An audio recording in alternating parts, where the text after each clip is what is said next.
Good morning and welcome. It's my privilege to call this hearing to order as we examine the work of the United States Department of Agriculture and how we can best support our nation's farmers, ranchers, and foresters, as well as strengthen rural America.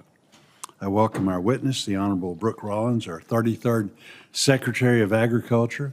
Thank you so much for being here today and for your steadfast commitment to America's agricultural community.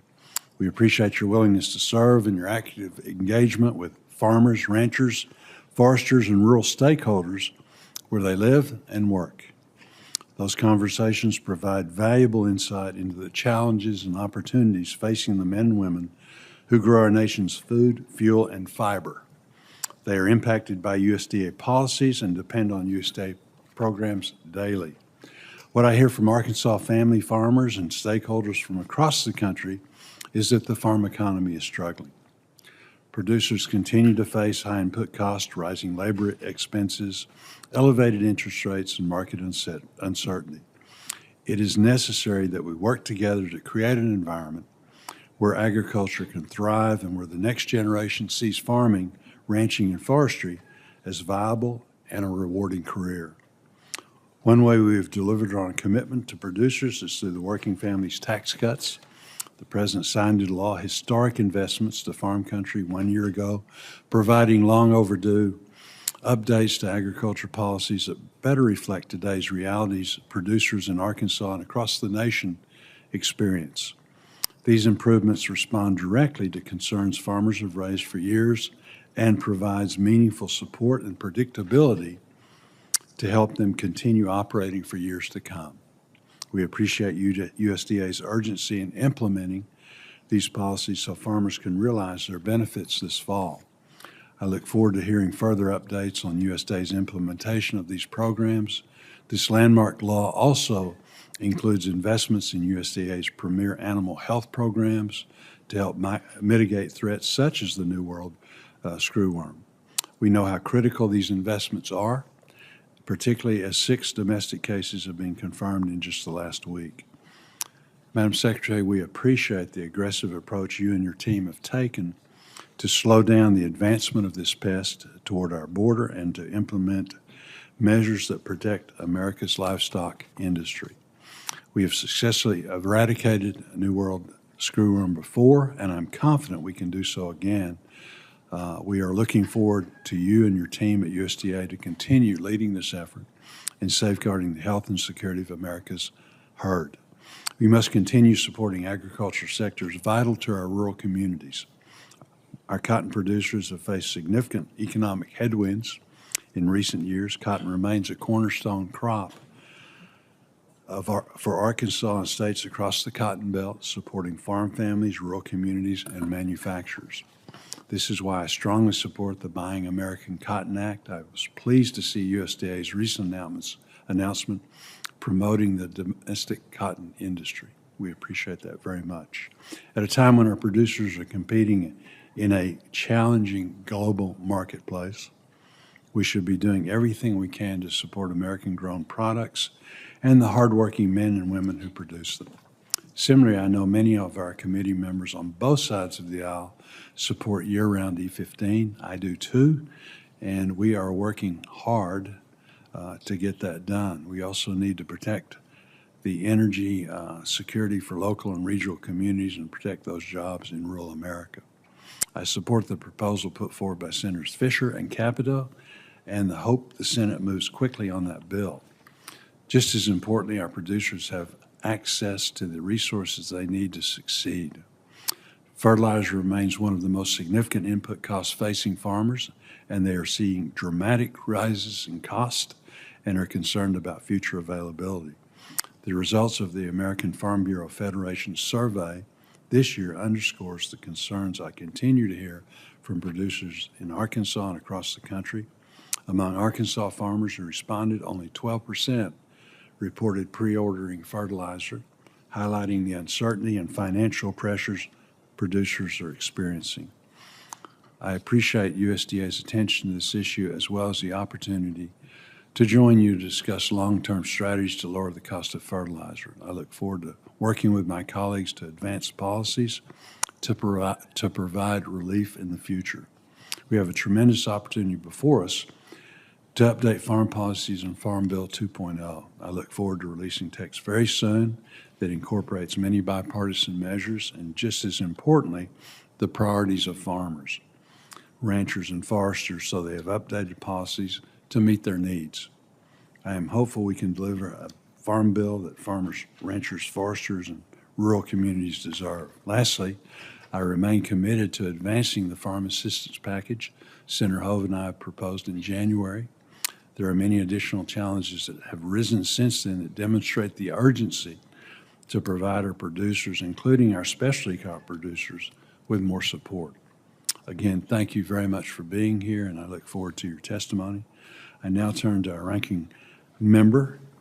I think she's more than that, but turn to Senator Klobuchar for her words of wisdom. Well, thank you. Thank you very much, Mr. Chair, and thank you for being here, Secretary Rollins. And thank you, Mr. Chair, for leading with the hope that we can move forward on a bipartisan farm bill. I appreciate you wanting to ramp up a number of the bipartisan proposals that we have to include. We had a very good meeting with you, with our members. I think people made it clear they're concerned about the inequity of the SNAP shifts to the states, with the big error rate states getting off for 2 years and then the entire Midwest not. And we're hoping once we get the numbers, especially at the end of June, that from the USDA, the final numbers, we might be able to make some changes there, which unite our members, as well as many other issues. I also appreciate you raising the E15 issue, Mr. Chairman, and your support for it, Secretary. The House, as we know, has passed this. I'm also supportive of the bill that you mentioned and have been one of the leads on this. And, you know, this is something that could be voted on separately because of the committee jurisdiction, that we could even do sooner rather than later. And I think it would really be a smart move to get this done very near, and I hope you bring that not only back to the USDA, but to the administration to push so that we can get a vote on that very soon. I do want to thank you for the USDA's expedited disaster assistance for farmers, Secretary Rollins, for the losses in 2023 and 2024, and the payments in April, which Senator Slotkin and I had urged. Getting this second payment put over $700 million in Minnesota farmers' pockets this spring. I also want to address the recently confirmed cases of New World screwworm here within the U.S. in Texas, New Mexico, and I recognize the administration's ongoing response, working with animal health officials as well as livestock stakeholders. And there clearly we need a long-term response. I continue to be concerned about some of the reorganizations, cuts to USDA, how that could affect our long-term response. Senator Lujan and I will be doing a letter on that immediately after this hearing has concluded. And I'm sure he will ask some questions, as will I. Secretary Rollins, since your last appearance before the committee, it has been a turbulent time for farmers, ranchers, and really all of rural America. Unfortunately, I believe that much of this turbulence could have been entirely preventable.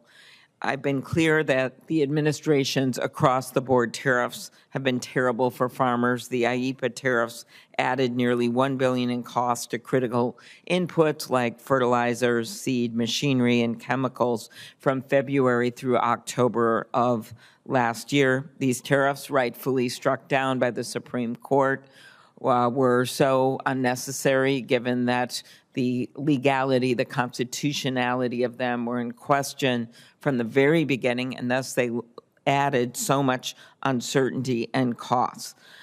Now, unfortunately and unnecessarily, the president has chosen to bulldoze ahead with more tariffs at great cost to the economy and more uncertainty.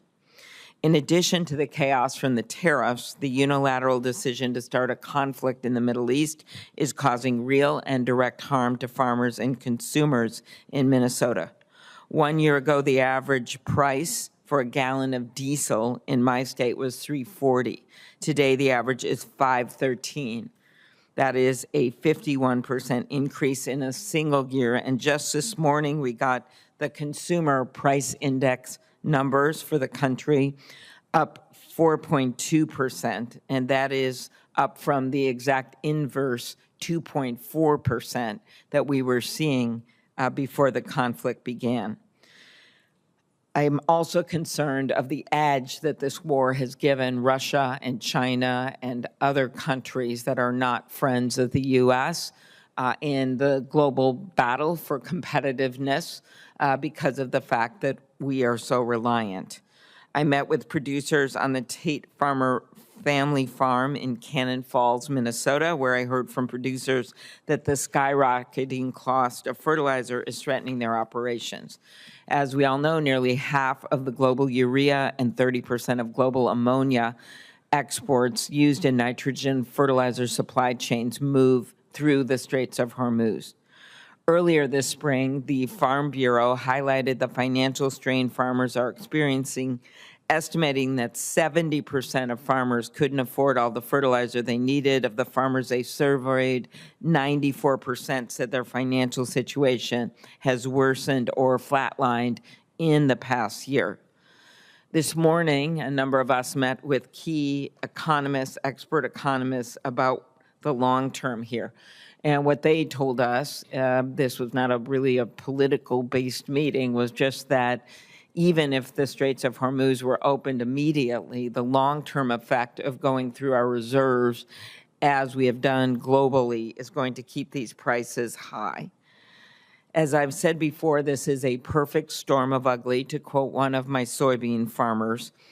From the fuel and the fertilizer costs to the tariffs, it has made it really hard for our growers, especially our small growers, who do not have the reserves to make long-term business decisions with any confidence. Secretary Rollins, many of us believe that you can be a voice of reason when it comes to these issues with the administration. We know that you have expressed views in the past about the effect this is having on the farm economy.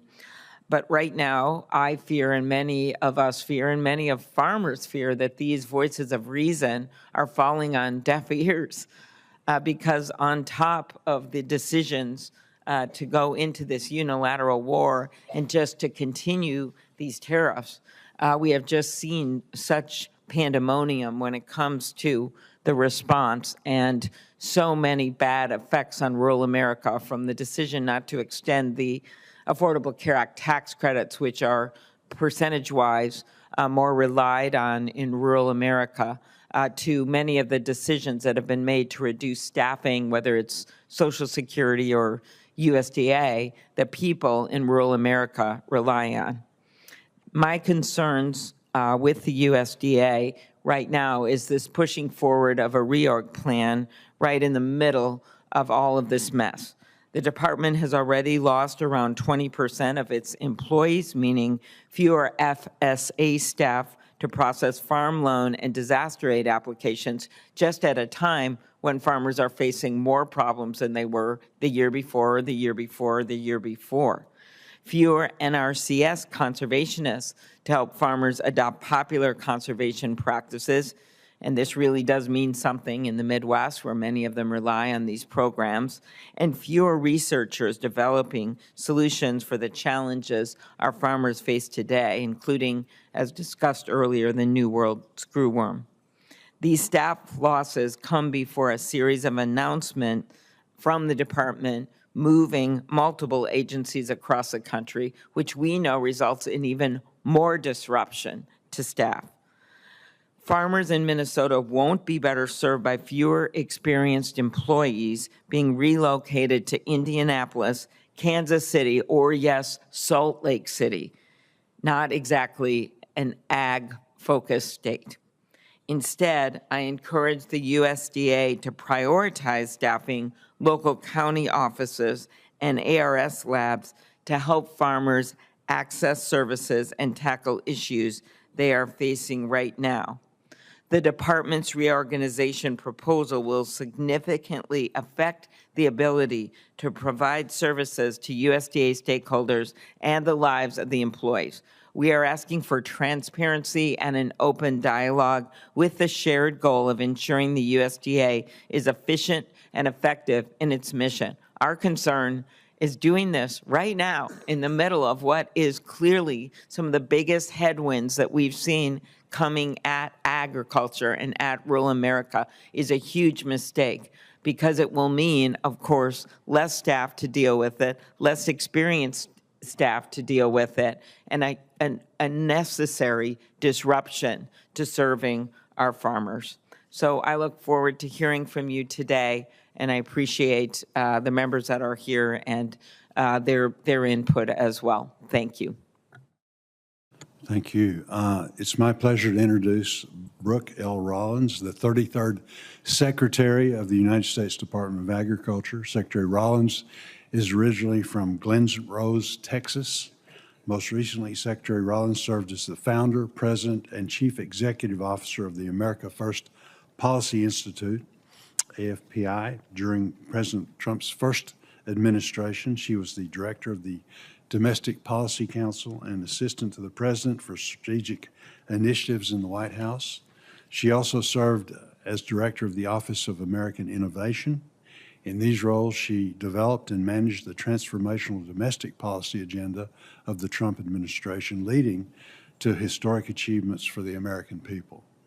Rollins graduated with honors from Texas A&M University with a degree in agricultural development and was the first female to be elected student body president. After earning her Juris Doctor with honors at the University of Texas School of Law, she served as Governor Rick Perry's policy director before running the Texas Public Policy Foundation for 15 years. At the foundation, Rollins elevated a small policy organization to a national force and redefined the possibilities for a state-based think tank, setting the model and aspiration for AFPI. Rollins and her husband Mark call Fort Worth Texas home and spend the majority of their free time taxiing their 4 very active children to baseball games and cattle shows and piano lessons and Aggie football games. We appreciate you being here. I think the only thing they left out were your former barrel racing days, That's right. which we can be proud of. So again, thank you for being here, and we look forward to your opening statement. Thank you so much, Chairman Bozeman, Ranking Member Klobuchar, and distinguished members of this committee. In less than 1 month, we will celebrate the 250th anniversary of the adoption of the Declaration of Independence. And its principal author, Thomas Jefferson, once noted that agriculture is truly our wisest pursuit. If we are to secure land and liberty for future generations, we must fight for American agriculture together with every fiber of our being. And we are. Our efforts over the past 17 months reflect the Trump administration's commitment to ensuring that America's food supply remains the best in the world. It's safe, it's reliable, it's healthy, and it's affordable. Last Friday's jobs report beat every economist's forecast when 172,000 jobs were added in May, cementing the Trump economy's record of delivering for American workers month after month. In fact, more people are working today than ever before in American history. Further, 30-year fixed mortgage rates are down, and our deregulatory efforts are projected to save Americans a collective $212 billion, or roughly $2,500 per a family of 4. For our farmers, that's a big number. By contrast, we know in the previous administration, home prices rose 25%, 30-year fixed-rate mortgages rates were up 194%, national average gas prices peaked 124% up, and food prices up 23%. And notably, for this committee, farm income saw the largest dollar value loss in history of our country, as it fell over $90 billion from 2023 to 2024. Further, commodity prices plummeted from 30-year highs in the last administration. And of course, we saw 0 new trade deals while inheriting a $50 billion agricultural trade deficit after leaving with an $8 billion agricultural trade surplus just 4 years earlier. While we cannot reverse this trajectory for ag overnight, We can and we will continue building upon the progress that has already been made. Last year, President Trump and congressional Republicans delivered the Working Families Tax Cut Act, a historic piece of legislation and a victory for U.S. agriculture, which increased reference prices for the first time in more than a decade and saved 2 million family farms from the death tax, amongst so many other wins. Moreover, President Trump has already secured 19 new trade deals in just over 1 year, helping us slash that $50 billion agricultural trade deficit by almost 50% from just 1 year ago. So think about what that means for our producers. As we expand opportunity over the long term, we are also providing farmers with our short-term support today through the Farmer Bridge Assistance Program, the Assistance for Specialty Crop Farmers Program, and others. USDA has delivered tens of billions of dollars in targeted direct relief to help our farmers manage natural disasters and temporary market disruptions. We are also helping our farmers manage the input prices, the cost of which we know exploded under the last administration. Under Biden, fertilizer prices surged more than 50%, on average, reaching 99% at their highest peak. And I know we're going to talk a lot about fertilizer today, but even after the Iranian conflict and even after the closure of the Strait of Hormuz, fertilizer today is still less than what it was in the peak of the Biden years. President Trump has activated our entire cabinet on this particular issue, and we can talk more about that today. Truly affordable domestic inputs are a matter of national security. Our ability to feed ourselves is fundamental to our freedom in this country. That's why we launched, for the first time ever, our Farm Security Action Plan last year, integrating agriculture into America's national security strategy for the first time ever. We are determined to protect the security and integrity of everything we are responsible for at the USDA, including the federal nutrition programs that constitute our largest expenditure. When it comes to rooting out SNAP fraud, in just over 1 year, we have already made 900 arrests. This is through USDA, pursued over 120 convictions, and have $132 million in restitution. And we're literally just getting started. We're also working to protect our producers from diseases and pests that threaten their livelihoods. Very quickly, before I get into screwworm, let's talk about the avian influenza, the HPAI, with our chickens. Since last year, when we launched that plan, we have seen a 41% decrease in HPAI and a 51% decrease in total birds affected. We still have a ways to go, but we're making progress. And this year is no different, and I'm going to talk, sir, about the New World screwworm just at the outset, and then I'm sure we'll dive into it more. We continue to prioritize defeating the New World screwworm.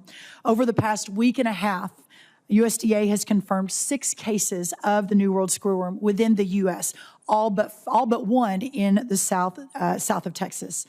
I was just in Texas 2 days ago to inspect a USDA research facility that we just opened 2 weeks ago, developing new technologies to combat this pest, and we'll be back tomorrow on site in South Texas in La Pryor to visit that ranch and talk more about what we're doing.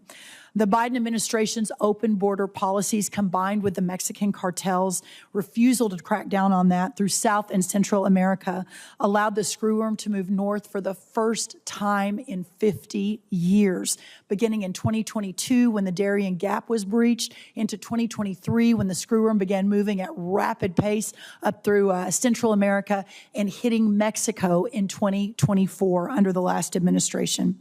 We know this development is a serious threat, but it did not catch us off guard. We've established the 20-kilometer movement zone, expedited targeted release of sterile flies in the affected area. We've increased the trapping for flies along the border and ramping up surveillance. But more importantly, I think for this committee is very quickly, Senator Boozman, I want to talk about over the last year what we deployed. Over $1 billion, $1.3 billion since we walked into the door last January 2025 has been invested and deployed to battle just the New World screwworm.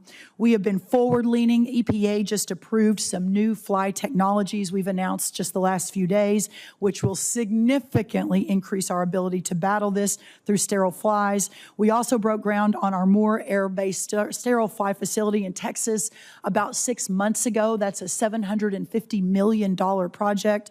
And that also opening up a dispersal facility earlier this year for the first time, and outfitting a facility in Matapa, Mexico that will open this month that will increase our sterile fly production by 100 million flies. That all happened because of what we implemented over a year ago in preparation for this moment. And since January 2025, and this is a really, really important point for those who are saying that we were caught unprepared. When we walked in the door in January 2025, the last USDA had an equivalent of 10 full-time employees working on the New World screwworm. So about 17 months ago.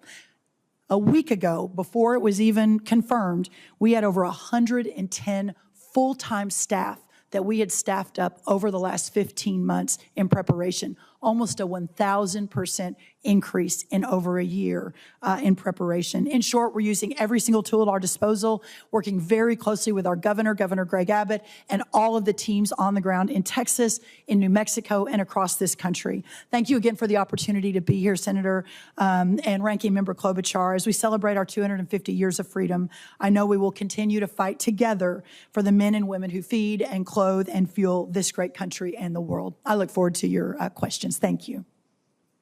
No, thank you very much for being here again. And we're going to start our round of questioning. We're going to have 7 minutes to ask our questions, which is longer than normal. But I would ask you to be sure and adhere to the time, because we've got a lot of people that are going to want to ask questions.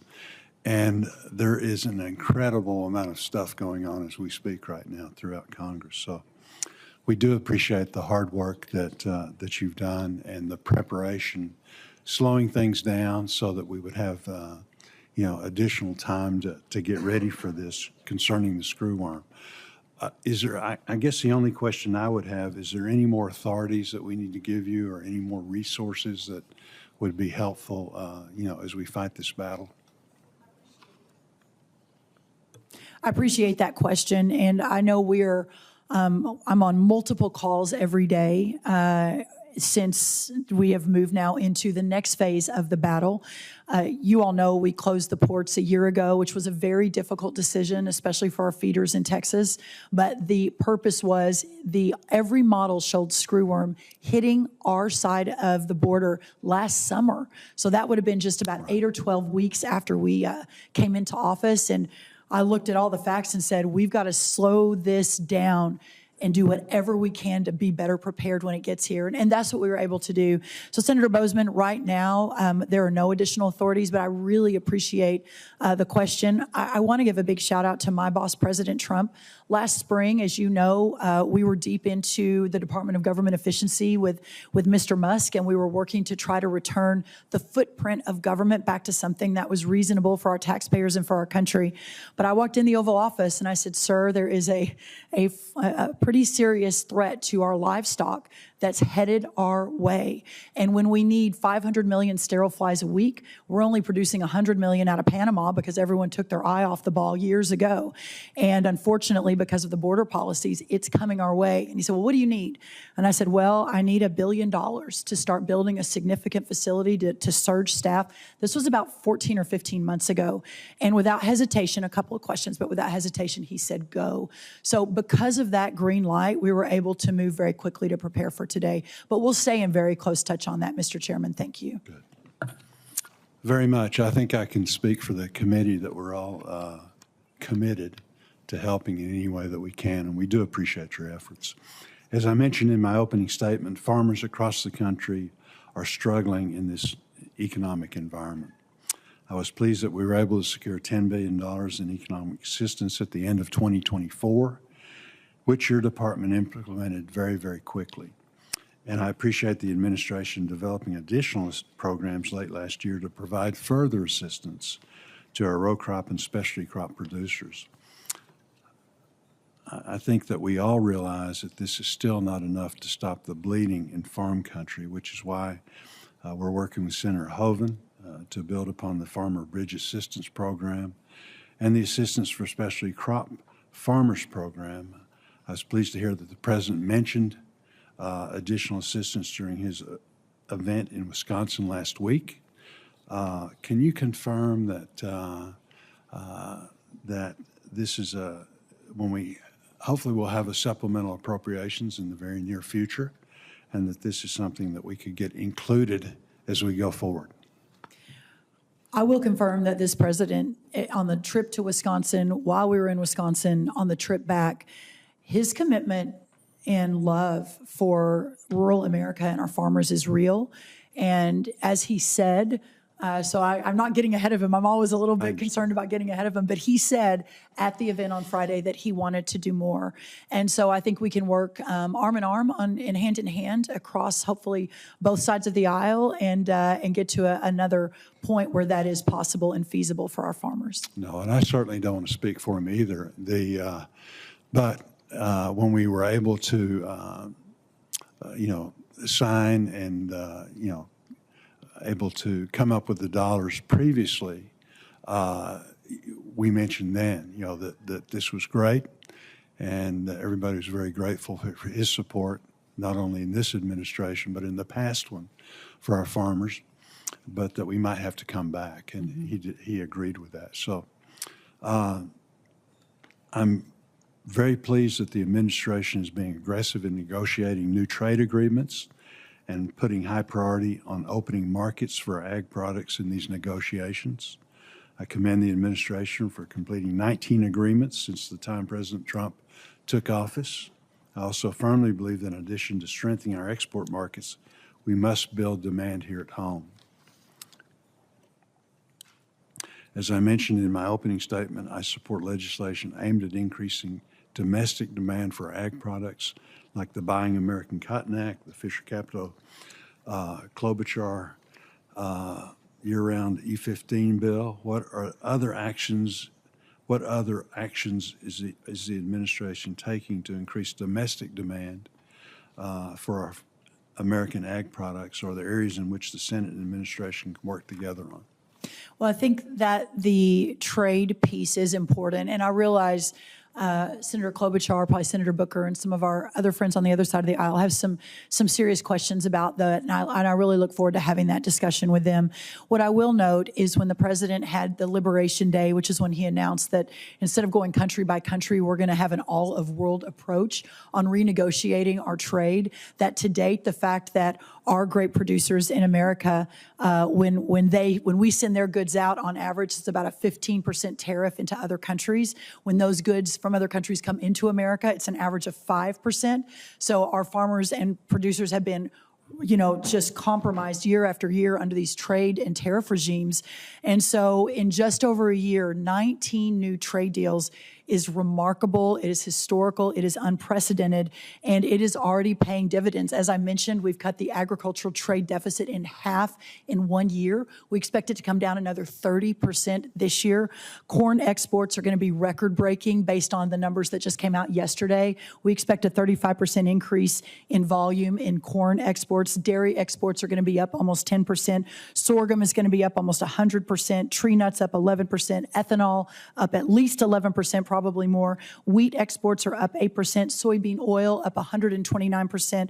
To your point, Mr. Chairman, this opportunity, this is what farmers want. They don't want to farm for a check from the government. They want to farm to be able to sell their their goods on an open market that's fair.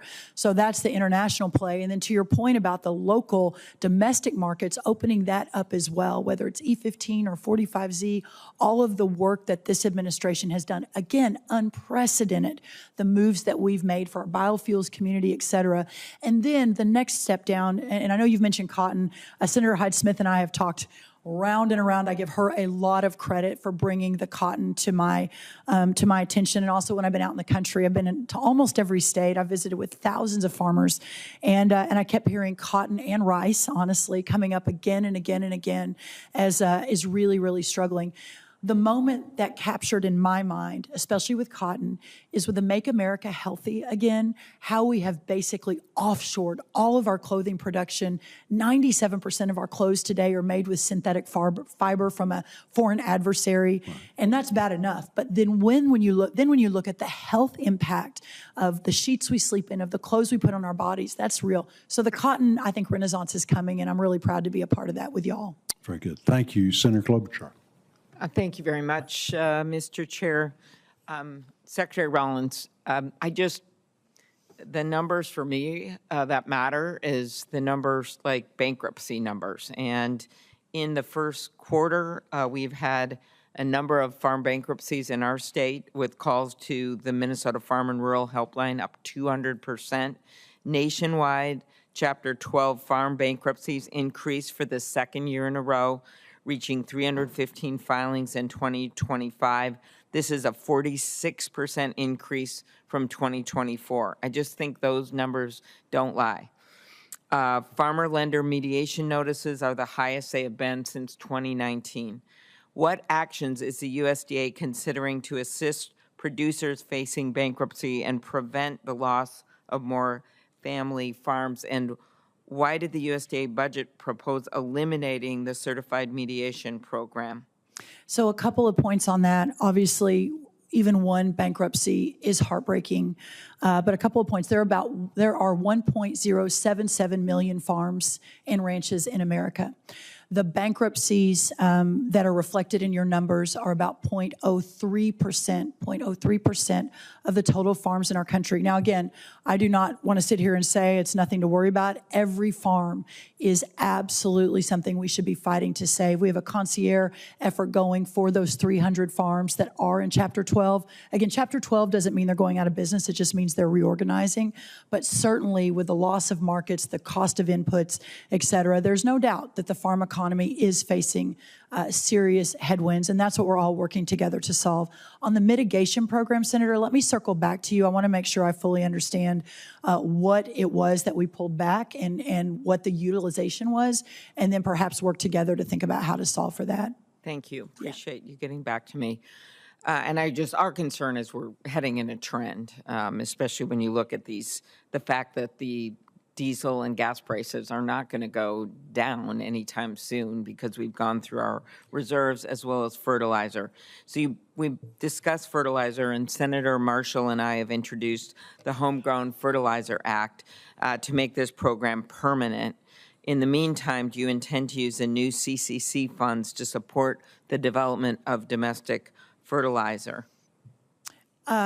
Yeah, so let me answer that because it's an important question. And then if we have time, we'll talk about the diesel prices and other things. So we realized as fertilizer was coming down before the Iranian conflict and before the Hormuz Strait was closed, fertilizer was down about 50% on average over the last 14 months. So we were headed in the right direction. Gas was way down. Diesel was way down.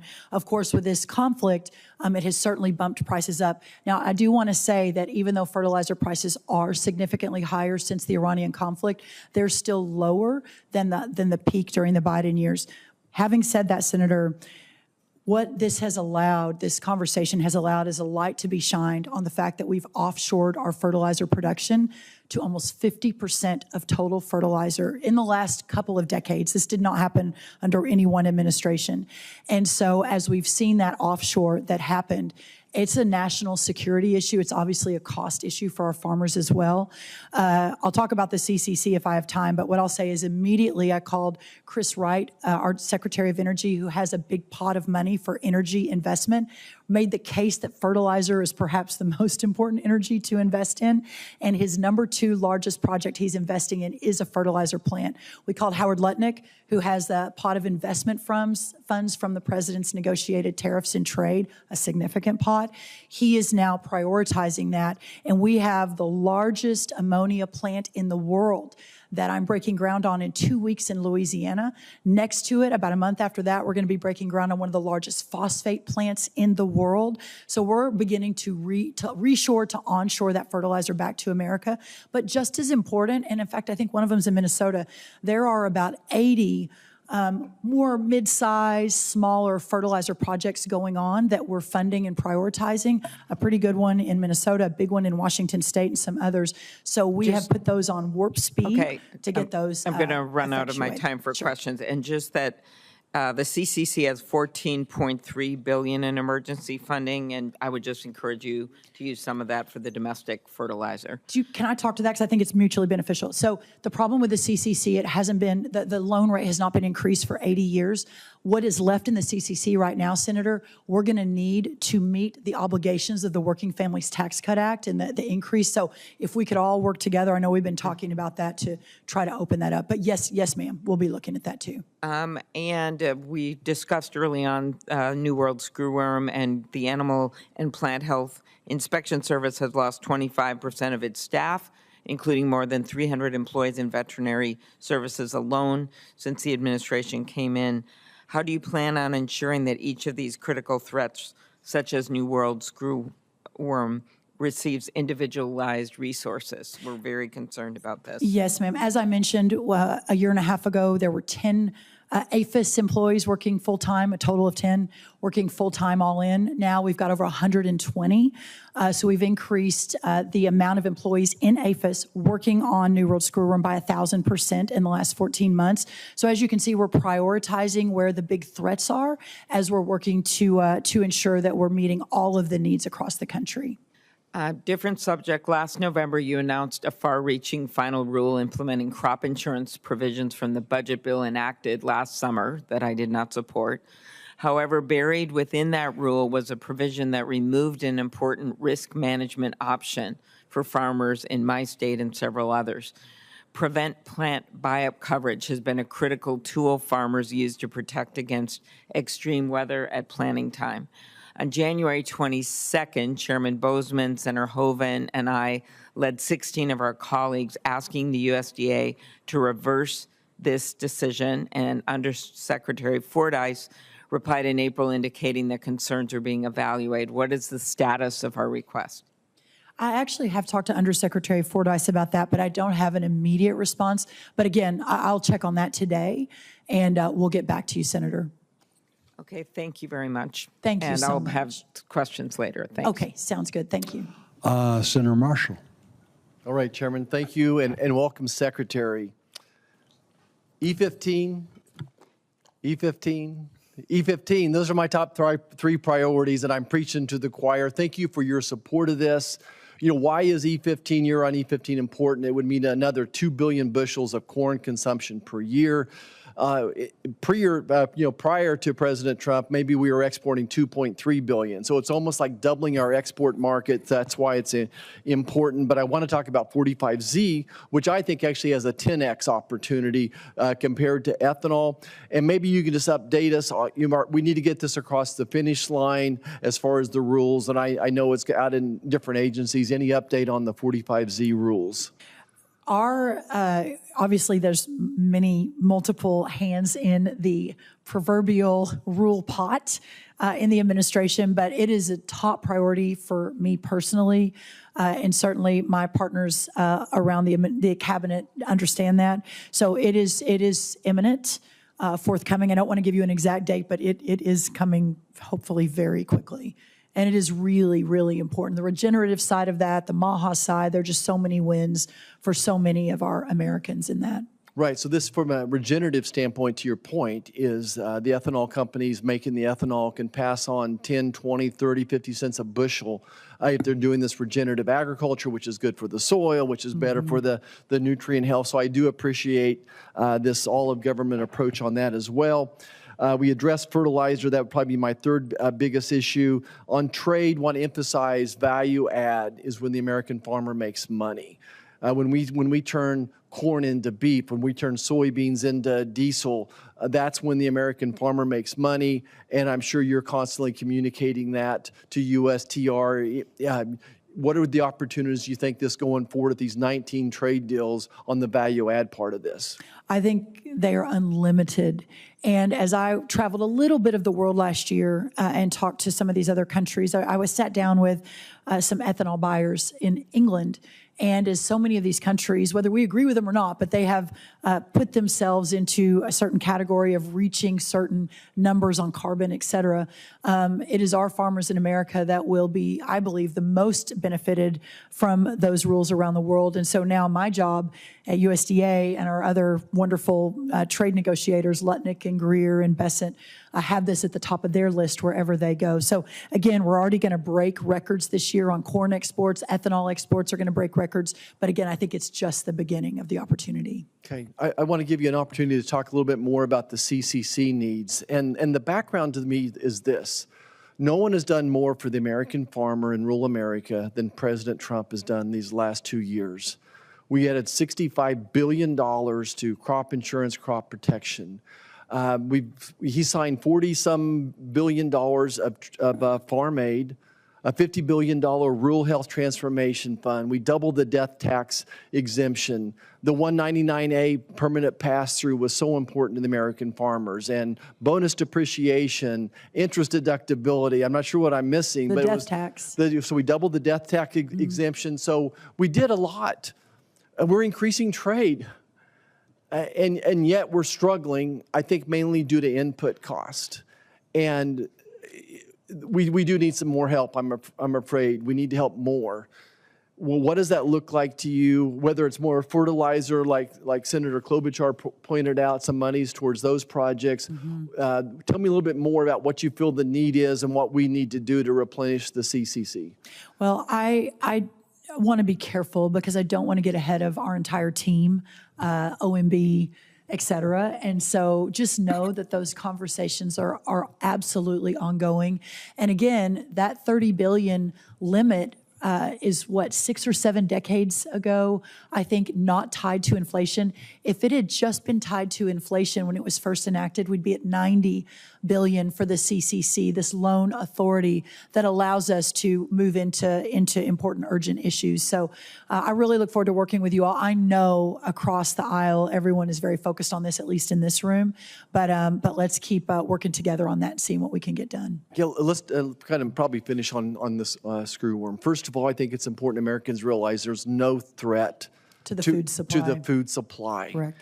And trying to explain this to people is a little tough, but you and I grew up on ranches, and first of all, no rancher would take an animal with this big, ugly, fleshy wound to the locker plant, first of all. Correct. Second of all, even if a human ate, let's say it's a deer. Let's say you shot a deer and you're eating this and it happened to have this screwworm in it, that our own digestive system would destroy that. I think that's important to point out. I think it's important to point out that we saw this coming under the previous administration and they refused to respond. When you let millions of people migrate through Central America this way, we saw the screwworm just come with them, whether it was on their pets or maybe they were bringing livestock. And unfortunately, visiting the border before, I saw so many of these people with open flesh wounds themselves that could have been one way to get it across the border. We saw it happening. And we were down to just basically a male mosquito screwworm fly being sterilized in Panama. But the next step, so we sat on it. We prayed about it. We tried to monitor it. But you also invested money in the laboratory in Mexico. As soon as, like within days after you took office, we talked about this. So Take us through that process of what we've done in Mexico. Again, you had a time to touch on it. So the second you get into office, you're on this. So just run us through that again. Yeah, Senator, thank you. We saw it coming. The fact that it had been out of America since 1966, had been out of Central America and down past the Darien Gap for more than 30, 40 years. I think that that as it began to make its way north, starting in 2021, 2022, it gets into Central America, 2023, gets into South Mexico, and of course, 2024 begins to make its way through Mexico. Again, you need about 500 million sterile flies to eradicate. Once it was pushed past the Darien Gap back in the 60s and 70s, people just we stopped making the sterile flies. We got down to the 100 million in Panama. Within a matter of days, we got approval from the president I was sort of shocked that the last USDA really had no plans, hadn't really done anything. Said, we've got to build our own facility in America that will produce between 300 and 400 million flies per week so that we never let this happen again. Understanding that as a radiated facility, it normally takes a couple of years for permitting. Pete Hegseth, God bless him, and our Army Corps of Engineers permitted that facility in just 60 days, I believe, and then we broke ground, contracted within another month or so. So we have shaved years off of that timeline. But in the meantime, the Matapa facility was a fruit fly facility in Mexico that Mexico agreed to let us pay for, let us outfit. We started that last summer, and it is ready this month. That will be another 100 million flies that are coming online. So there's a lot of movement and a lot of money that has been invested to prepare for this moment. Great. Thank you, Chairman. And I'd love to come back and talk about the life cycle of the screwworm. The poor females only get to mate one time, and then they die. This is true. And that's the why males, it's unlimited. That's right. That's why these sterile males are so important and why it works. So the science is there. We don't need to study it. We've got cures. We got this. That's right. Thank you, sir. And the food supply is 100% safe. This is not a disease. It's not a virus. It's a fly. So that's right. It's good to have an expert on the committee. Yep. Senator Booker. I'm sorry. Hold on. Senator Welsh.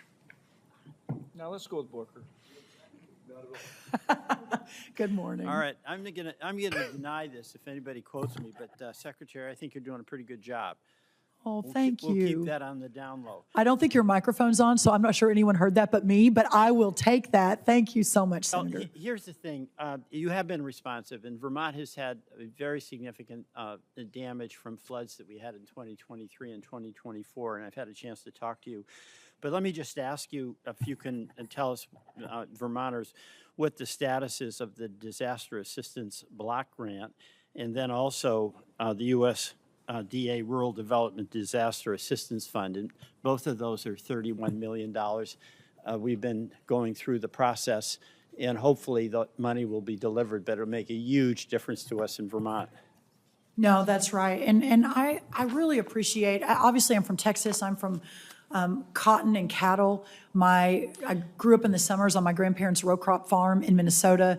So I knew row crops and I knew corn, cotton and cattle coming into this job. I did not know specialty crops, obviously as much. And you and others, again, working across the aisle have been, and some of your colleagues from the Northeast in California, frankly, have just been really, really good at making sure that I fully understand the challenges facing our specialty crop producers. So the block grant that you're speaking of, most of the Northeast is in paperwork process. Some of them are complete. I should have had Vermont front of center, and I don't, but I'll follow up with you on that. If it hasn't been deployed yet, then it will be imminently. That was a little more challenging for us than the typical row crop or typical cattle application, again, because there are so many specialty crops, and every one of them is different, and they're the smaller farmer in this country. They don't have the armies of paperwork doers, Right. so we've been working with the states So on we that. can be somewhat, I mean, we're talking about two things, the disaster assistance, that's $31.7 million, and then the USDA Disaster Assistance Fund. And your office has been responsive to me, but what I understand is that both of those are on track for deployment quite soon, right? Well, in fact, the crack staff behind me said we signed Vermont yesterday. So that's- it's done and should be moving out. The block grant piece of that. Mr. Chairman, I like that kind of service. Very much. I should thank you. appreciate you.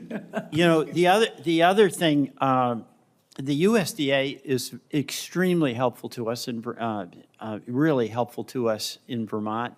There have been some staffing cuts, and there's also been loss of staff by attrition, and there's not been replacement.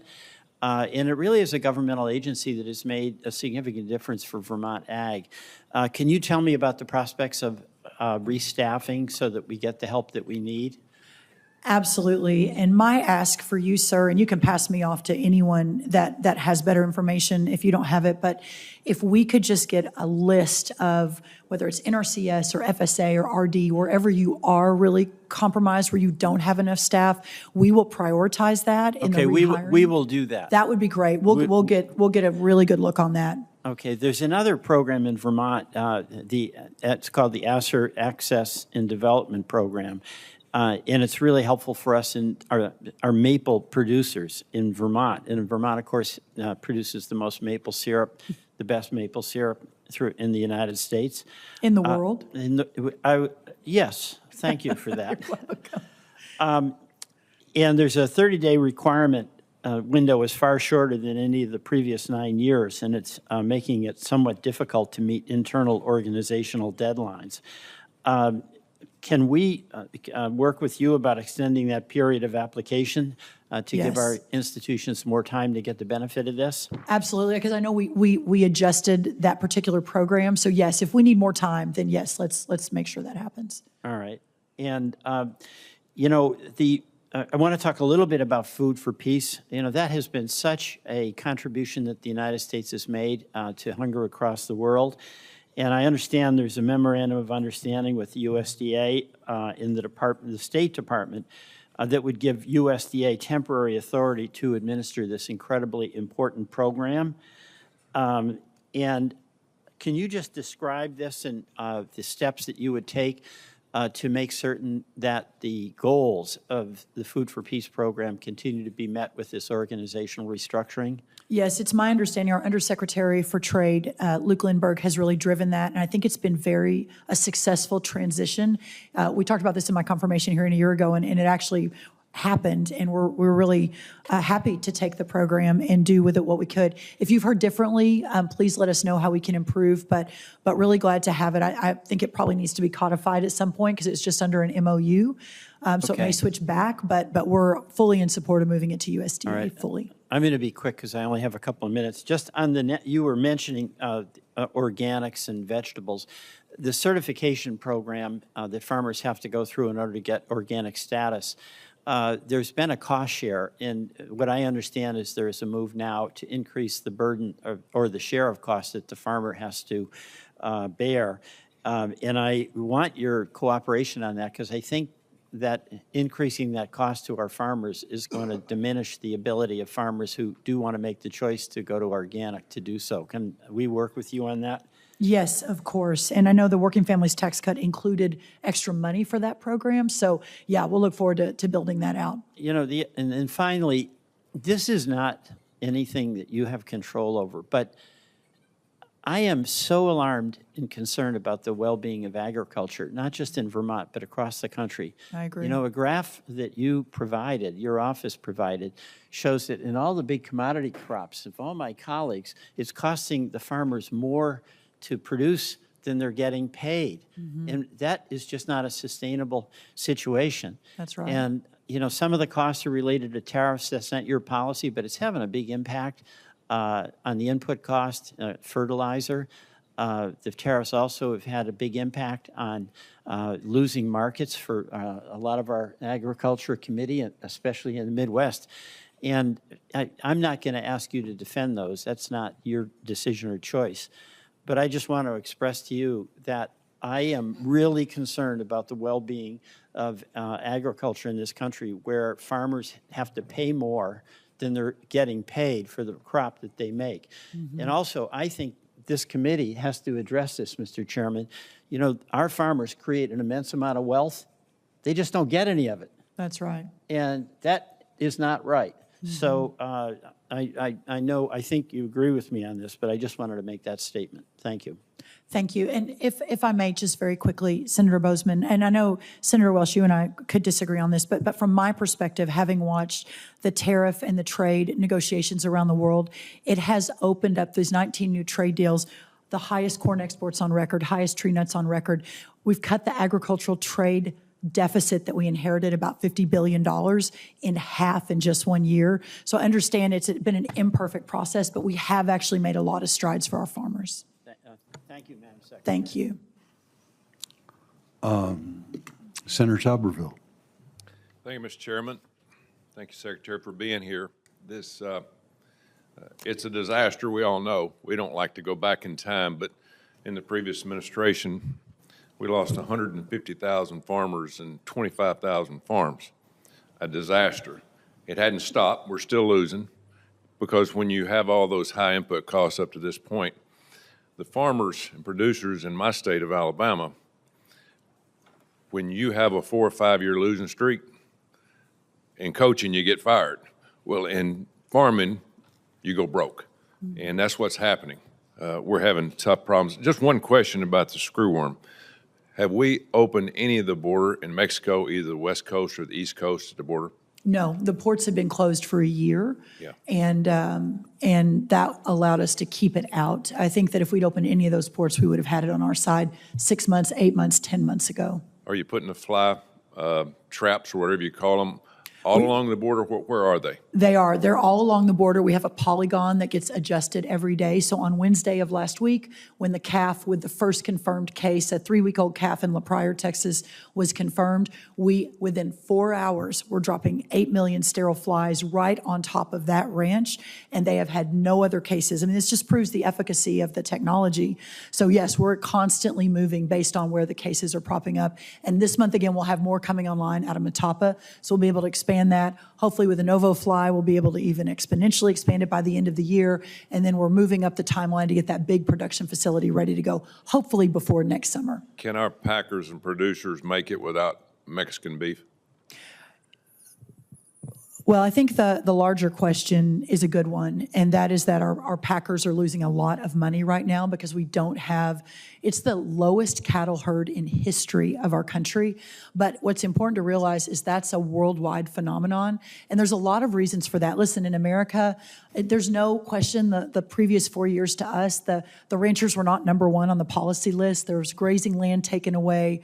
A lot of USDA money was shifted to more climate-focused projects, et cetera. You had a lot of issues with a lot of the different pushback on that.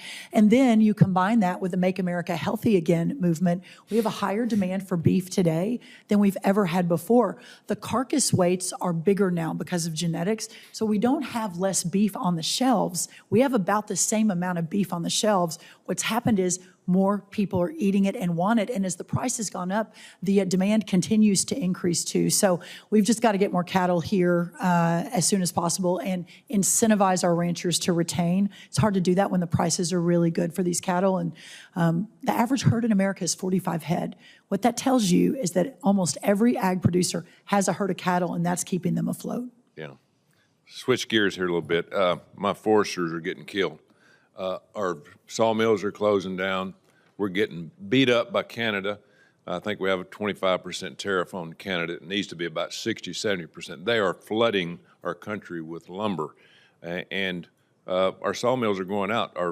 We're losing paper mills. We have we have no place for our wood residuals to go. I mean, it's becoming a disaster. Our crop farmers are having problems. Our foresters are having problems. What's your thoughts on the problem we're having with our foresters? Yeah, I should have mentioned, I said cotton, rice, and we should put forest timber on there too. We are similar to cotton and rice. We've released cotton, rice is coming, but timber is next. And I think there's a lot we can do on the international front with the trade team to continue to push this and prioritize it, because you're right. And this is one of the fundamental, original agriculture producers in this country is our foresters, our timber guys, and the timber mills. And there's a lot of opportunity there, just as we've done in biofuels. I think there's a lot in biomass we can do. So we'll stay focused on that, and let's work with your office. Yeah, China can come in and buy our lumber, our trees, and cut our trees, put them on ships, ship them back, mill them, make cabinets out of them, the same that we make here, ship them back, and they undercut our prices. Mm-hmm. And we need to tariff the hell out of China. Yeah. I don't understand that. I don't understand why we cannot protect our people in our country. And I know it's all about diplomacy, but at the end of the day, we have got to save the people that make things in this country. That's what President Trump wanted. He wants, hey, let's make things here. Good. Let's tariff the hell out of the people that are shipping in stuff that we can't undercut. One other thing before my time runs out. Gulf Coast shrimpers, they continue to face pressure from imported seafood that is often sold at an unfair price due to foreign subsidies and dumping prices. Can you address that? There is no doubt our Gulf coasters, well, really all of our coasts are seeing this. North Carolina has a big issue too. We opened the first ever Office of Seafood. I don't know, Senator, if you were tracking that. I know somewhere at USDA. Before, our seafooders, our farmers of the sea have never even had really a home in the federal government. But about 6 months ago, we opened our Office of Seafood with the sole purpose of making sure that we can better, more actively, and more vigorously advocate for our fishermen. And the shrimpers are just, whether it's that or labor, there's just all kinds of challenges there, but we're fully focused on it. Yeah, here's the problem I have. We raise on the Gulf Coast about 4% of the shrimp that we eat in our country. So 96% of the shrimp that we eat comes from other countries. If you buy it in a grocery store, basically if you're not on the coast, you're eating shrimp that comes from sewers, from Vietnam, from Cambodia. I mean, it's atrocious. Yeah. And I think we need more oversight on that. You know, it looks great when it comes in these frozen packages in the grocery store, but we're putting it in our bodies. We're worried about MAHA, and it's a catastrophe. That's right. One other thing real quick. You spoke about the National Farm Security Action Plan. How are you working with the Department of War with this for our national security? I have been so pleased at not just Secretary Hegseth, but across Secretary Bessent, all of the different cabinet colleagues of mine that have accepted agriculture with open arms and put ag at the very top of the list. I'm now part of the CFIUS committee. I can't believe ag was never part of CFIUS before, the Foreign Investment Relation Committee out of the White House, reviewing everything that's happening in America from foreign entities and adversaries. So it's been extremely positive. Thank you. Thank you, Mr. Chairman. Thank you, Senator. Senator Schiff. Thank you, Mr. Chairman. Hi, Madam Secretary. Good morning. You were recently in California, so you know how important our Golden State is to producing healthy fruits and vegetables. This is why last week I introduced a package of 6 bills to increase support and level the playing field for specialty crop farmers. I want to thank you for moving in the right direction with an increased allotment for specialty crop farmers from an initial $850 million to $1.625 billion for assistance to specialty crop farmers. However, specialty crops account for 30% of the total U.S. crop sales, and the industry is facing several $1 billion in losses due to market disruptions over the last year and a half. They are continuing to ask for $5 billion, up from the $1.6, in additional help to have this funding doled out based on revenue, similar to how CFAP 2 under the first Trump administration was implemented. And I wanted to ask whether you would consider increasing the amount going to specialty crops, given their significant percentage of the food production in the country and their significant losses, but also if you would consider reevaluating how USDA is distributing the relief and using the formula similar to CFAP 2 under the first Trump administration. We would love any feedback, and we've said that all along. It's one of the reasons that we basically doubled, maybe even more than doubled, the original plan. As we have made clear, this is hopefully we can lean on Congress to step into these gaps, that USDA sort of bubblegumming and duct taping some of these programs together is very difficult on the bottom line. So we'll look forward to working together. But yes, of course, we're always open to that sort of feedback.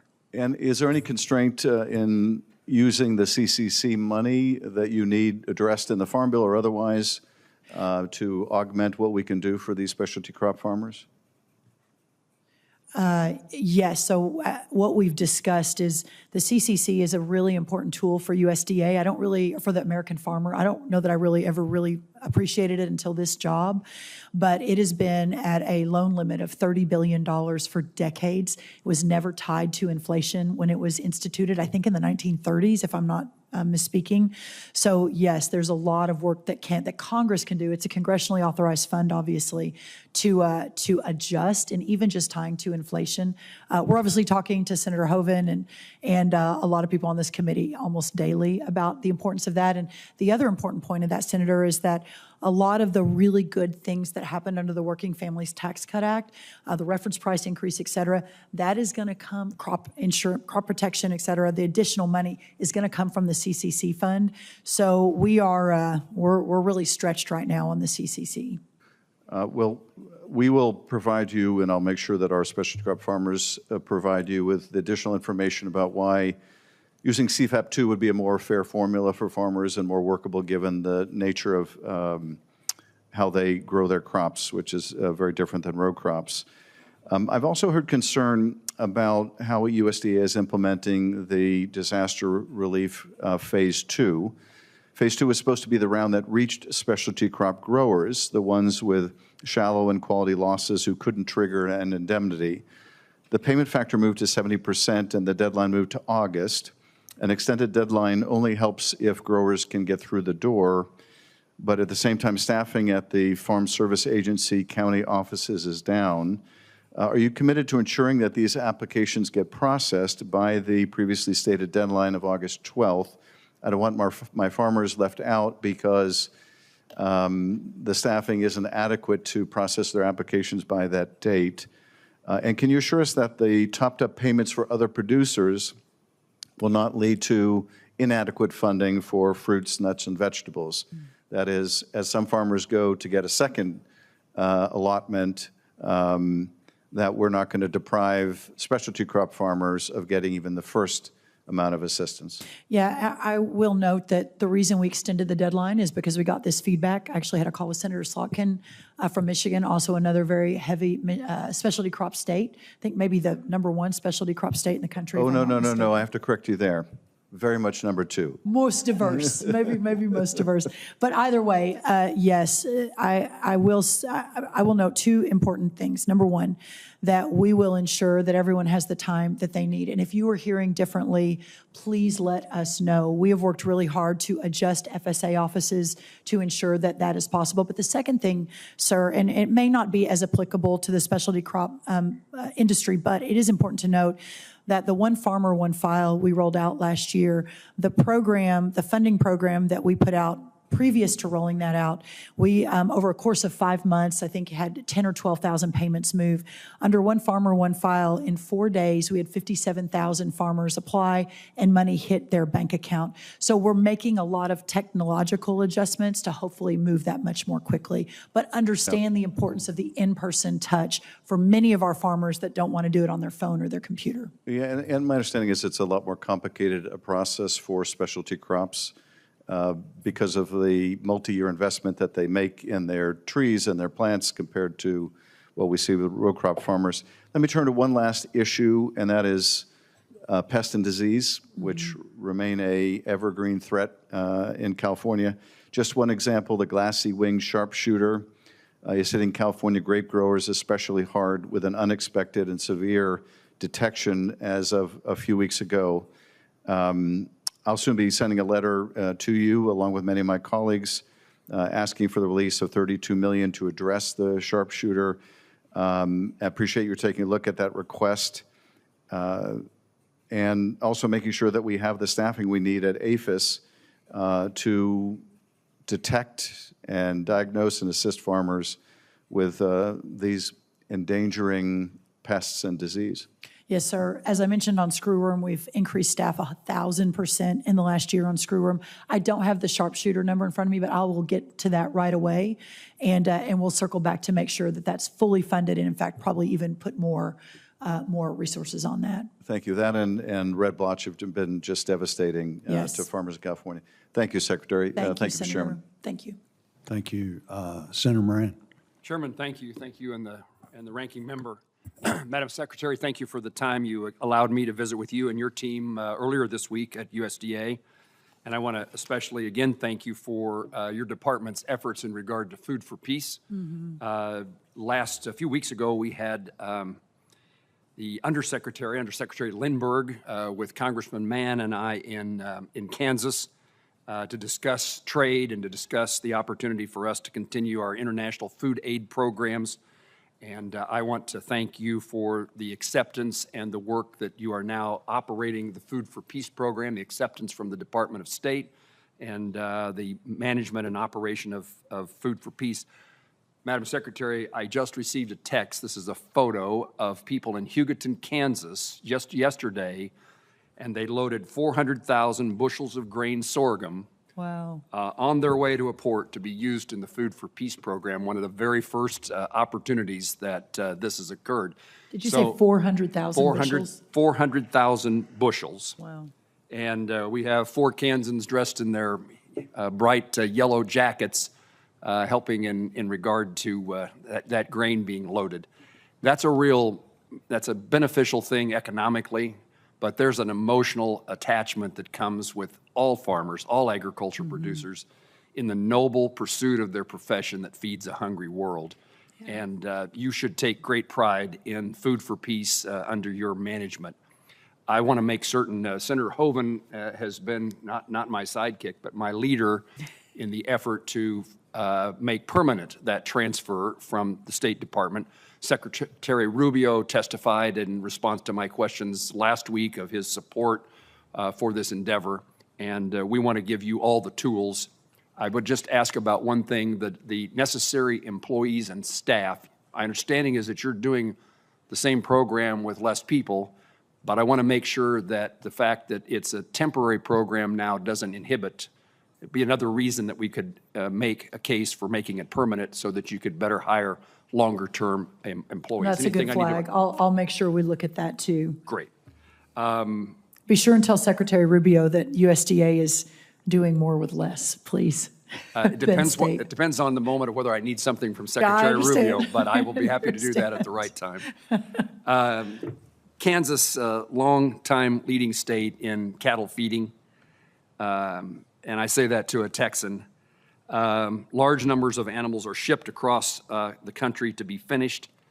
Unfortunately, this movement of cattle has also increased the presence of the Asian longhorn tick, another one for us to be concerned about. It's an invasive parasite that poses a threat to our livestock industry. USDA's resources are stretched across numerous animal health priorities, but I want to make sure that we elevate the urgency of this issue to you and to the department as its risks are expanding and present not only in Kansas, but now nationwide. And so I want to highlight that issue. Madam Secretary, I also want to highlight at the same time the importance of the National Bioagri-Science Facility in Manhattan, Kansas. It's the replacement for Plum Island, currently managed by the Department of Homeland Security. When it transfers from Plum Island to NBAF, it becomes a part of the Department of Agriculture. It is a part of the Department of Agriculture now, but the task will become part of your responsibility. I wanted you to know that I talked this morning by phone with the Secretary of Homeland Security and indicated in a very brief conversation about the importance of the transition between Plum Island and NBAF, and he indicated a willingness to work with you and to work with us to make sure that transition works smoothly. So it's on his radar screen. I'm actually headed there well. after this for a meeting on another topic, but I'll bring it up then too. Great, thank you. And then finally, I want to mention about the importance of the haying and grazing of CRP. We've had significant fires, grassland fires in Kansas, tens of thousands of acres burned, significant number of cattle affected, and boy, the challenges of farmers and rural fire departments in fighting fires that across huge expanses. One of the reasons, I was asking when I was in Clark and Meade counties in southwest Kansas earlier this month, why the prevalence of these fires, they seem to be more frequent than in the past. And the answer, at least in part, is CRP. And it's kind of the nature of rainfall in our state. We've been in a multi-year, 5-year drought, but about a year ago we started having rains again, and the grass on the CRP ground grew and became fuel for fires.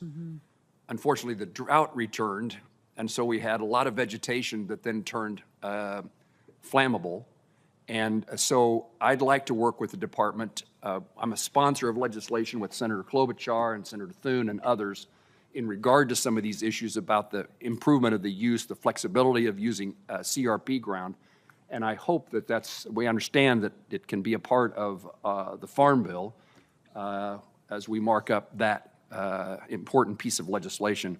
But in the meantime, anything that USDA can do, and the point I would make is, I didn't really realize this. I always have known the importance of haying and grazing CRP ground in a drought and the need for feed for cattle. But the other component of that is that CRP ground needs to be at least grazed to keep it from becoming the source of the fire that kills the cattle or that destroys their feed. So we have a significant opportunity, I think, in CRP to better manage and in the process improve the environment by reducing the chances of fire.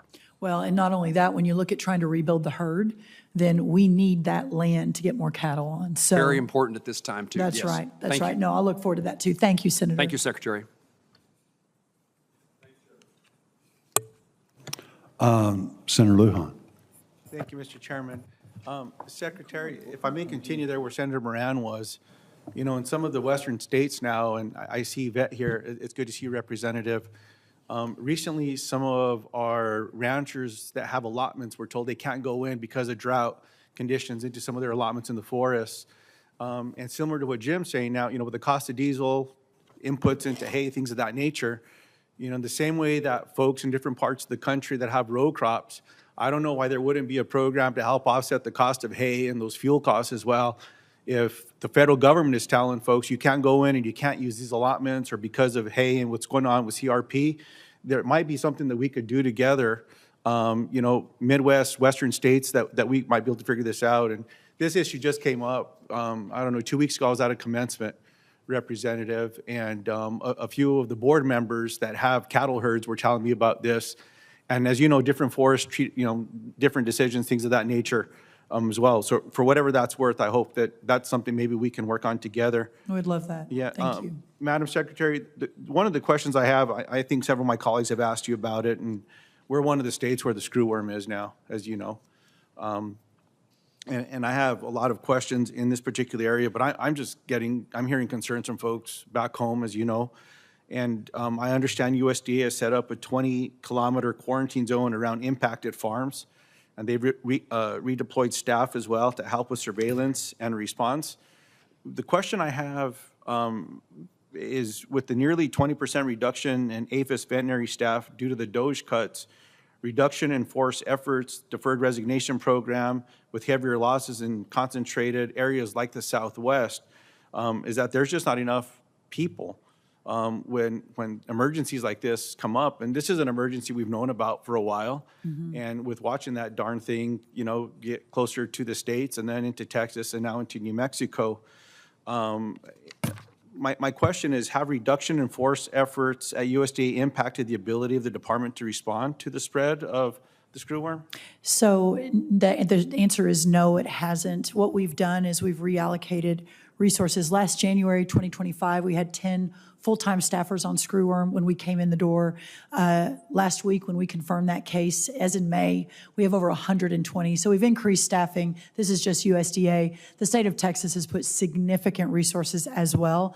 I'm going to call with your governor very quickly to hopefully work with New Mexico to do the same. Just a quick point of clarification.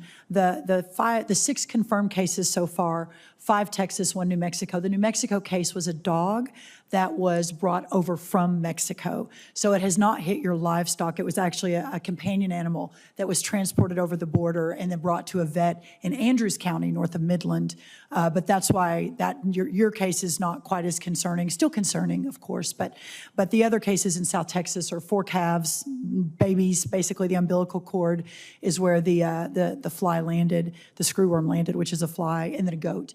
So we'll continue to monitor it very closely. Obviously, you guys New Mexico is the very next state, but you have my number, and we are 24/7 on this right now. We've invested $1 billion $300 million in screwworms since we came in the door a year and 4 or 5 months ago. We're on it. We got to get more sterile flies in the air, and that just takes time. It's a radiation facility to get there. And Secretary, if I could work with you and your team to get, disaggregated numbers on the staffing side here. Sure. Just to understand that. And the reason I ask that is when Stephen Vaden, I don't know if Stephen's here today, but when Stephen responded to some questions about staffing, these numbers were concerning. And so that I just want to understand what's what, because if more people are needed, we need to work together. There's conversations about Farm Bill and this and that. We're in appropriation season. If we need to get more folks, we need to get more folks. So I certainly understand what goals there are out there, but just to make sure that the folks that are needed are going to be there, the experts are needed. And a similar question that I have in that space is around technology. Have you awarded contracts in that space as well, with just looking at new technology to be able to stop this thing? What is it? Technological advancements? On New World Screwworm? Yeah. Yes. So we have $100 million of that $1.3 billion was a grand challenge, and we had about 220 applications for a couple $100 million. So we've been going through those now. We'll begin to announce those and immediately hit the green light beginning later this week. So you'll see those rolling out immediately. In addition to the incredible research that's already being done by our ARS, we announced the Novo fly, which is a new strain of fly, which only produces male sterile flies. Of course, that's how you solve this. They breed with the screwworm fly, the female, and sterilize that female fly, and then she can't lay the larva, which is what eats the flesh of the animals.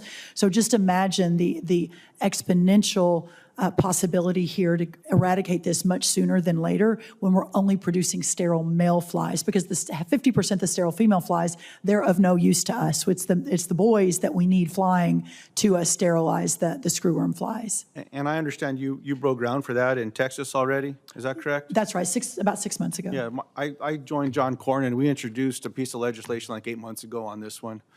I was getting concerned that we weren't seeing much activity and things of that nature, so it's good to see that ground's getting broken. That's I right. always ask, why couldn't we do it sooner? I'd still like to explore that. Well, if I may, we started that process the minute I walked in the door last February and got permitting done in a couple of months, broken ground.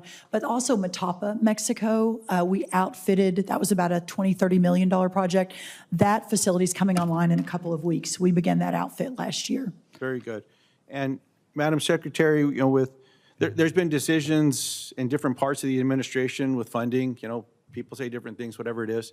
Can I just get your commitment that wherever we see this damn screwworm, those states are going to be prioritized? Like now, I get what you shared with on the dog in New Mexico or whatever, but Texas and New Mexico have had it.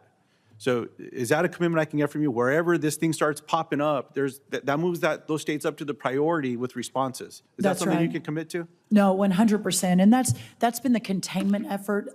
Every model, Senator, showed it would hit our side of the border, Texas and New Mexico, by last summer. Yeah. So we've been able to hold it at bay for a year while we've been building out these facilities and staffing up. But absolutely, and the president has been very clear, this is a nonpartisan issue. We've got to protect our livestock industry, our hunting industry, et cetera. So 100%. I appreciate it. And then last thing, Mr. Chairman, just as we close out here, Madam Secretary, when it comes to food and nutrition, look, I understand all the conversations in this space, whether it was Speaker Paul Ryan when I was in the House or everyone that was talking about this stuff. I want to get rid of waste, fraud, and abuse across the board, everywhere. There's kids that are losing meals now. And I certainly hope that there's something we can do to come together. There's conversations with Democrats and Republicans about implementing what Senator Murkowski did about a 2-year delay to give states some more time to look at things and how we can be smarter about stuff as well. I certainly hope that's something that you could embrace, that you could endorse, that President Trump, I can't imagine he wants to see kids not get a meal. No one wants kids to be hungry. And so I certainly hope that's something that we can do together and just say, come on, y'all, let's come together. We have the same goals. We just have different ways of getting there sometimes. So let's just find a way to do this one and make sure that we can do something. I appreciate your response there, and I hope, Chairman, that that's something we can find some commonality with. Thanks for the time today. Thank you, Senator. And Senator, if I may, just one quick point on that. We sent a letter early last year asking for all the states to partner with us on eradicating fraud. We had 29 states say, yes, please help us. 21 states said, no, thank you. And I understand there's some politics in that, although we did have some blue states who said yes that we're working with. I would love to help and partner with New Mexico and get New Mexico's data to help us figure out where the fraud is and where we can really focus on the kids who really need this. Let's end the fraud, let's waste the abuse, but let's make sure that kids are not going to starve while we're doing all this stuff. I think we can do both. I And so agree. I'd be happy to work with you on that one, but let's make sure that these kids are going to get those meals. So appreciate it. Thank you. Yeah, thank you. Senator Hyde-Smith. Thank you, Mr. Chairman, and I want to thank our Secretary for being here today and doing such an outstanding job. I, along with Senator Welch, think that you are doing a wonderful job. When I'm reading the headlines about all of these serious challenges with screwworm, you give me confidence. You Thank really you. do, that USDA is going to handle these challenges, and you've proven that over and over. So thank you for what you are doing. And I was thrilled about the department's recent announcement on the Great American Cotton Plan and the initiative to increase the demand, to improve trade, and to promote U.S. cotton as the alternative to synthetic fibers, which we'll know is safer, it's a healthier option, and it could really be a game changer for this struggling economy. And it just makes so much sense. Mm-hmm. In 1991, there were 181 cotton gins in Mississippi. Big Ted Kendall down in Bolton, he still is running his cotton gin that he has for many years. In 2000, there were only 62 gins, and the total number of cotton gins in Mississippi is down to 33. Mm-hmm. So that is so significant. I can remember as a child seeing the bumper stickers, "Cotton is king." Yeah. It's not king anymore. Yeah. And, we can bring that back. And there's no reason why we shouldn't. It's a tremendous economic impact associated with those figures. When gins disappear, jobs disappear, and the communities in rural areas, they have very few other options. But a key pillar of the USDA's Great American Cotton Plan is the Buying American Cotton Act, which you've already mentioned, and I thank you for bringing that attention there. And I introduced it in the Senate, and I already have almost 100 members of Congress on board with that. So what started out a year ago as some people thought as a messaging bill, we've gotten traction because it is so logical. And but thanks to the unique coalition of the Cotton Belt farmers, fashion brands that we all know and have heard of, they've gotten on board. Health advocates and business leaders across the nation, they are just embracing the Buy American Cotton Act, and it's become a major priority for the American producers as well as the retailers. Yeah. We all love fashion. We all love going shopping. And to think that we're going to have more American cotton in these products because we're buying it anyway, we just want it safer and healthy. And thank you for your leadership on that, because it does represent a key step into restoring the textile industry here in the manufacturing and the supply chains from our adversaries. Tomorrow is Seersucker Day in the Senate, and it is just an encouragement, and it started by Mississippi Senator Trent Lott, of wearing cotton, wearing a seersucker suit tomorrow, and I'm going to encourage my colleagues to do that to acknowledge the cotton farmers. And again, I commend the administration for endorsing this effort and appreciate your partnership as you travel throughout the country. But Madam Secretary, will you discuss how the Buying American Cotton Act aligns with the USDA's priorities to expand in this domestic market for agricultural commodities, as well as we strengthen our national security? Yeah, your leadership on this has been really incredible. And of course, coming from a cotton state, I had heard before this job all of the challenges. I didn't quite fully understand how really bad it had gotten out in the industry with the mills, et cetera. And it occurred to me that at this moment in time, with Make America Healthy Again, with putting America first, with opening up the markets around the world, with working to reshore and protect American markets, that cotton should be at the very top of that list. And there's certainly been a lot of struggles.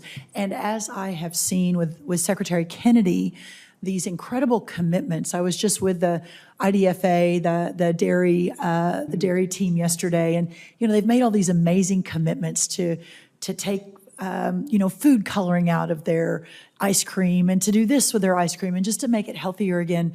And my vision with your partnership, probably your vision too, is that all these great American companies should be at the table and say, from now on, I'm going to start with, let's say 20%. I'm only going to buy American cotton, and then 50%, and then more. And let's get back to the days where most of our clothing, et cetera, sheets, et cetera, are sourced with great American cotton. And then let's talk about it on the world stage, and let's make it a priority as we're out across the world. I think there's so much opportunity there.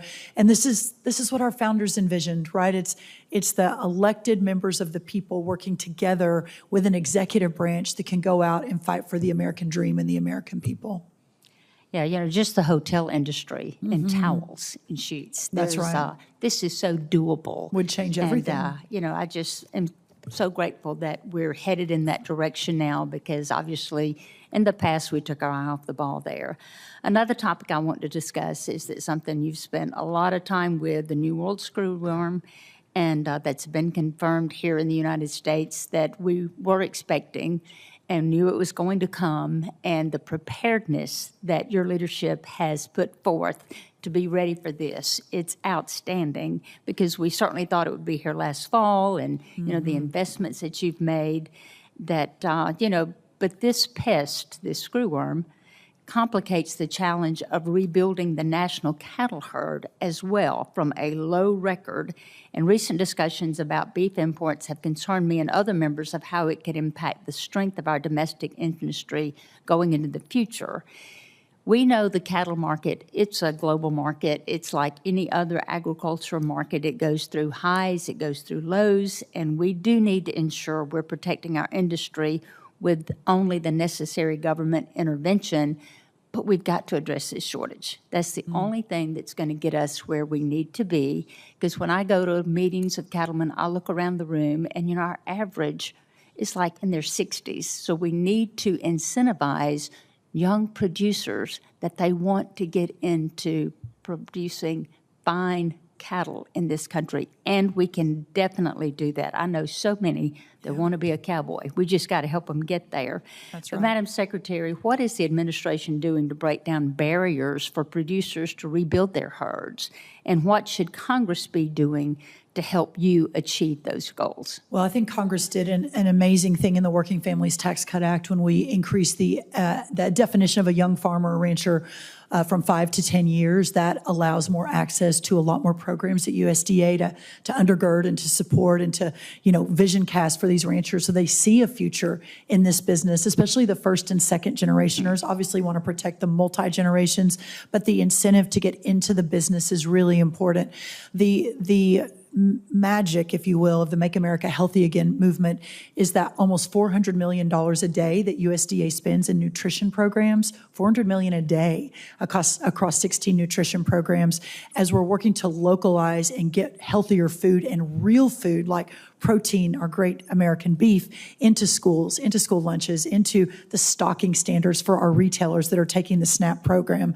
These are all market-moving, game-changing opportunities that incentivize while ensuring on the back end that we're fighting the lawfare fight.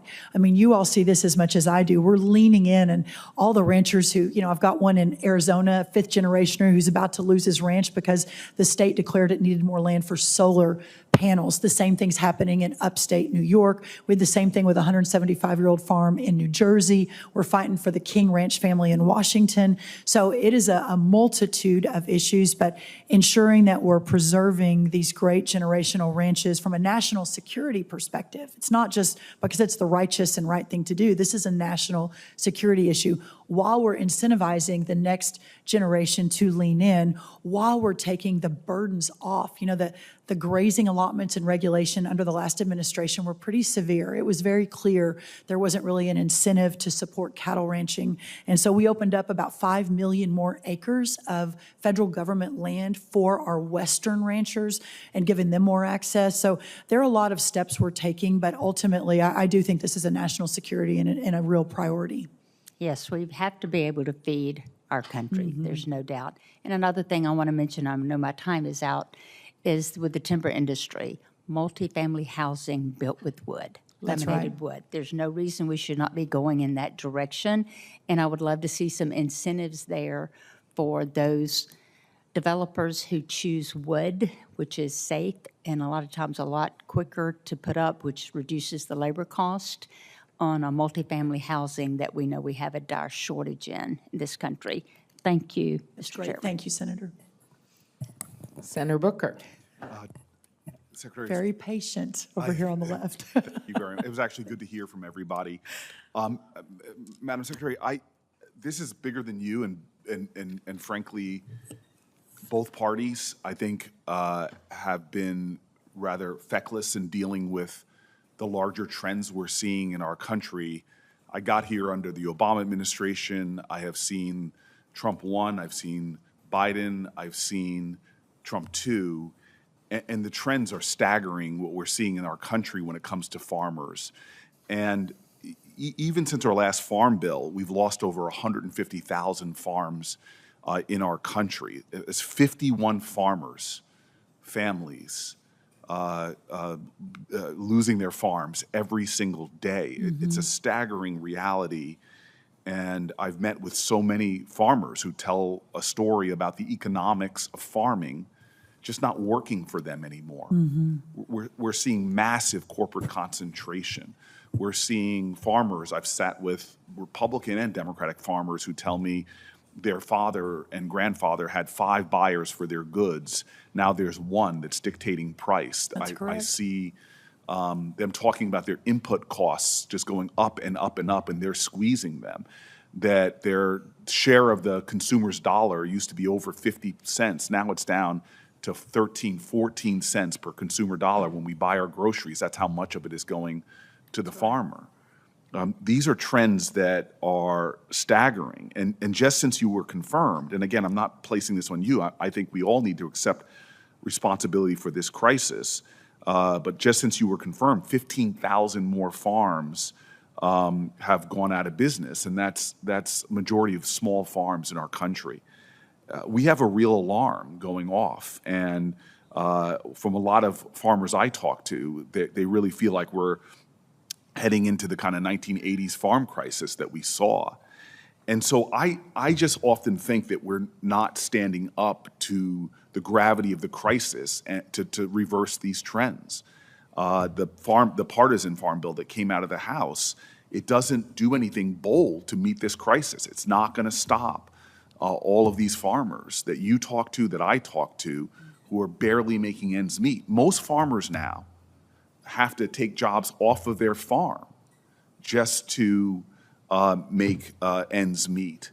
And so I just want to say that I just hope this committee, I hope we, when we take our crack at the farm bill on this side, come up with a lot bolder and bigger ideas.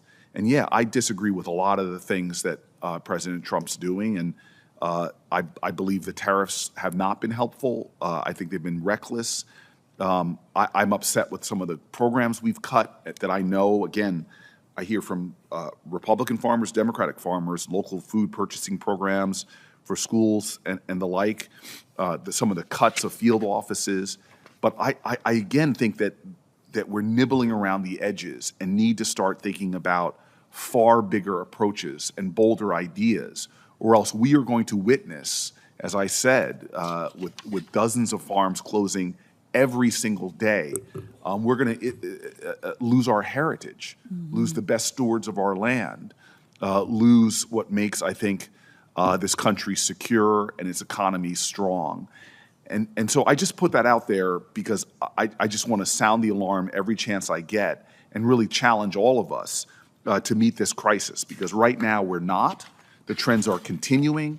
They've continued under multiple presidents, and we're spiraling to a point where I think the very idea of the American farmer is going to go from the kind of hallowed ideas of independent family farms to a corporatized system that just undermines the health, well-being, safety, and economic security of our country. I want to go to some specifics and really quick and just talk about the Food for Peace program. U.S. foreign aid cuts that we saw triggered this real collapse in the humanitarian funding. I was happy to hear my colleague talk about the power of that program for American farmers. We've seen hundreds of thousands of people died as a result of these cuts. And the USDA's restart of commodity purchases for the Food for Peace program is something I'm very grateful for. The $450 million of emergency food assistance that the USDA announced in February, you decided that the food should be sent to 7 different countries. Last month, you announced another $360 million. Again, I celebrate this in emergency food assistance. I'm glad to see the commodity purchases and the difference it's making for farmers. Globally, it's estimated that there are over 320 million people facing crisis levels of hunger, 40 million people on the brink of starvation.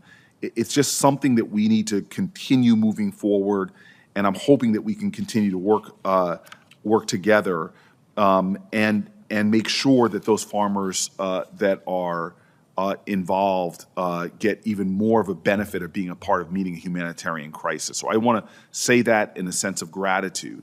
I also want to talk about this idea of ultra-processed foods. I think it's an area where I'm willing to lean in and partner with you and with Secretary Kennedy. Diet-related chronic diseases is the #1 killer of Americans. 1 out of 4 of our teenagers are pre-diabetic. Half the children living in the country are projected to be obese by the time they're 35. I mean, we should be ringing alarm bells. And the science is now tying much of this health to really these ultra-processed foods that now make up 2/3 of the calories for our children.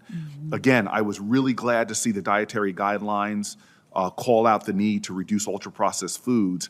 I think we need to move more aggressively, and I'm really hoping that maybe even for QFRs, you can really let us know how you're going to really update and align the dietary guidelines so that we can get these ultra-processed foods out of our schools. I'm hoping that you and your team can move with a really great sense of urgency. And then the last thing I'm going to say, and then you can respond to anything you want,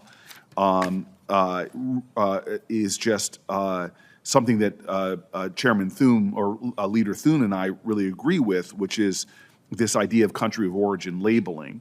As you know, we've worked extensively with the Biden administration to get voluntary country of origin labeling,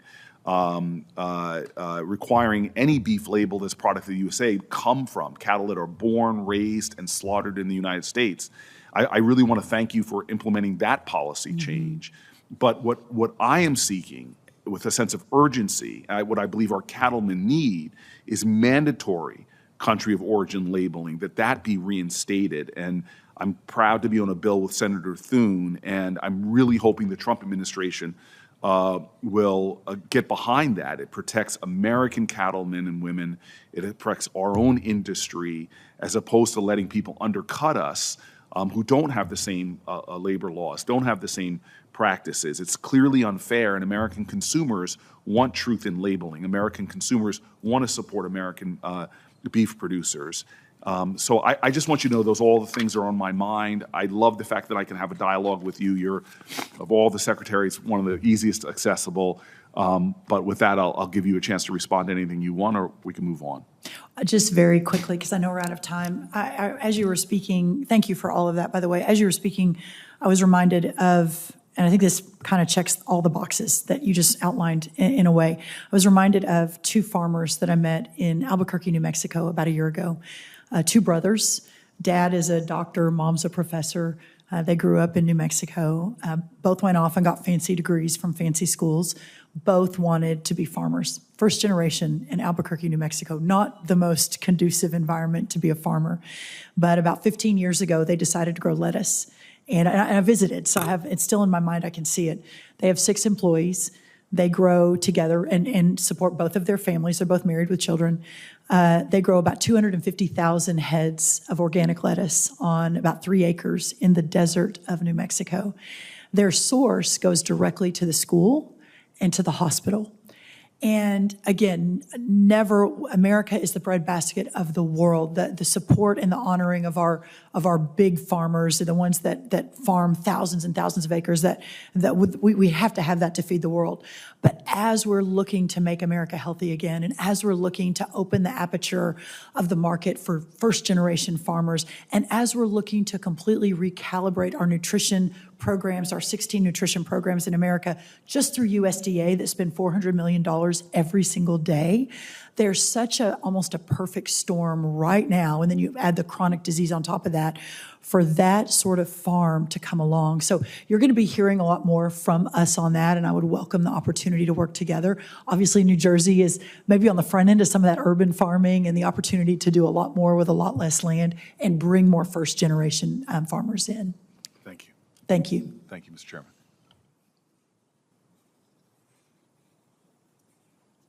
Senator Justice. Hey, Brooke, how Hello. you doing? Good to see you. Good to see you. Madam Secretary, you know what an incredible superstar you are. Oh, And I mean that from the very bottom of my heart. thank you. What President Trump has done and what his heart, and I know his heart really well. And what he's done and what he's trying to do, he's trying just as hard as you to try to fix an enormous problem. Mm-hmm. You know me well enough to know that I'm a business guy, and I'm an organizer. I'm a coach. I'm the guy really and truly that's almost the fix-it guy, you know, to where you got 18 parts of the puzzle and they're flying in 500 different directions, and, you know, you got to some way be able to put them together. We have an incredible chairman here. We have a great ranking member. We have great committee people that really have their hearts in the right spot. We do. I am absolutely positive of this as I can be in every way. Now, I'm telling you, the problem is enormous. It is enormous beyond all comprehension. And every single moment, and I don't know how in the world that you have your sanity at all right now, because with every single moment, there's somebody coming to you, it may be fertilizer, it may be specialty crops, it may be forestry, it may be whatever, but it's coming in every direction known to man, and you're doing great stuff. Thank you. You're absolutely doing all kinds of great stuff. Now, my advice would be just this. You know, I heard a long, long time ago, you know, people would maybe go to church, and then they'd get up in church after they got, you know, they'd walk outside, and then they'd be belly aching about something. They'd say, well, you know, the minister didn't look very good today, wasn't dressed up very good, or whatever it may be. And I was told over and over, son, don't listen to the specifics. Hear the message. And what I think we're doing, and this is really concerning to me, I don't think we'll get there. I really don't. Because this has been an ongoing problem for decades and decades and decades. And we put really all kinds of resources in trying to fix the problem. And at the end of the day, it's almost like sticking your finger in the dike and 5,000 holes and blowing and everything else, and you running out of fingers. Now look, if I could give you anything from this white hair, the guy that's done lots of stuff, the guy that you've got to remember, his grandparents never had indoor plumbing. I mean, what is the chances of this guy that used to be skinny and had brown hair? I mean, what is the chances of him being here? It's absolutely just like 0, 0, 0. Look, I would highly, highly recommend, if there was a way to do it, to where you could pick a couple people that had the confidence of the people that were around them in the house, and maybe a couple people on both sides of the aisle in the House and a couple people on both sides of the aisle here. Now, you can't get it too big, that had the real ear and the real confidence. Challenge them to come up with a list of every single thing that they absolutely needed to be able to get into a farm bill to where we could get through it and we could absolutely make something of it. Don't make the members that we're talking to a committee, because, and I've said it before, but the definition of committee is really simple in my world. It's most generally a collection of individuals that have never accomplished anything by themselves. But collectively, they can all get together and decide nothing can be done. That is the definition of committee. Now, what you need, Brooke, you need some folks that have the ear and the confidence of the people in the House and the ear and the confidence of the people in the Senate. And absolutely, then you need a plan. You need a great big plan. And I know you think you've got all that right now, and I love you with all my soul, and I think President Trump and you have done unbelievably good stuff.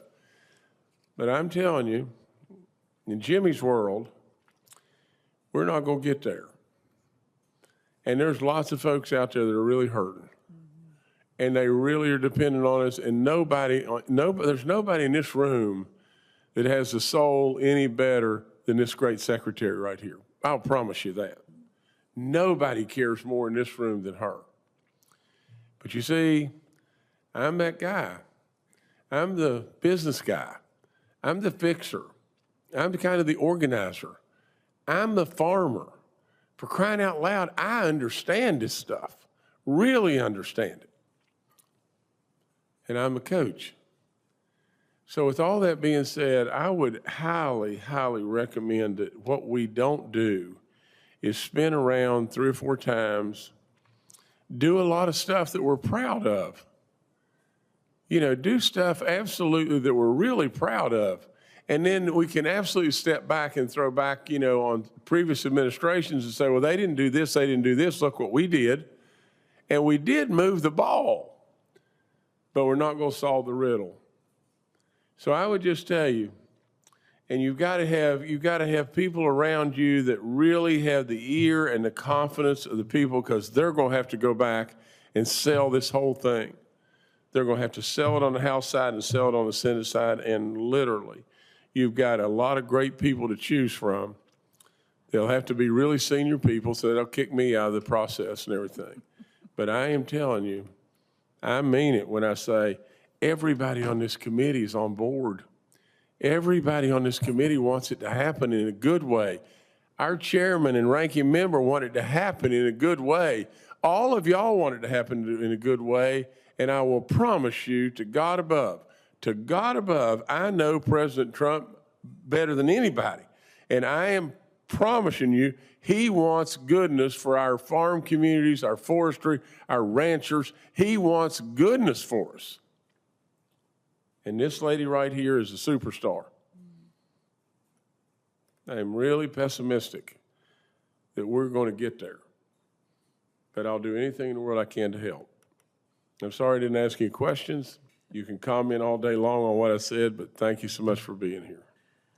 Thank you, Senator. I think that was well said, and look forward to doing just that. Thank you. And thank you for your friendship. Thank you. Senator Slotkin. Thank you. Hi, Secretary. I have a couple of comments and a couple of questions. First of all, on tariffs, you know, no matter the intention, as Senator Justice was talking about, anyone's intentions, I enjoy facts. And as a former CIA officer, the facts on the tariffs and what they have done to farmers are really, they're pretty hard to dispute. In the president's first term, before your time, he put tariffs on a bunch of different ag products. And then this body had to approve $23 billion in assistance, in essentially welfare for farmers, and farmers hate getting welfare. Mm-hmm. In the second term, the sloppy tariffs have been thrown on. Now we have $12 billion in assistance that, again, welfare for farmers. That's $35 billion that this body has approved because of President Trump's tariff policy. And we can dispute whether you think in the long term it's going to work. All I know is that taxpayer dollars, $35 billion. Now, some of that, a small portion was set aside for specialty crop farmers, and I understand you were on Team Michigan versus Team California on who has the most diverse specialty crops. We appreciate that. And I appreciate you taking my call and trying to expand both the amount of money that my farmers get, small and medium-sized farmers, and also the deadline for which they could apply. But I just have to say, you know, if we're talking and you're highlighting 19 new trade deals that this administration has done, why do we need the sloppy tariffs? Why do we need them?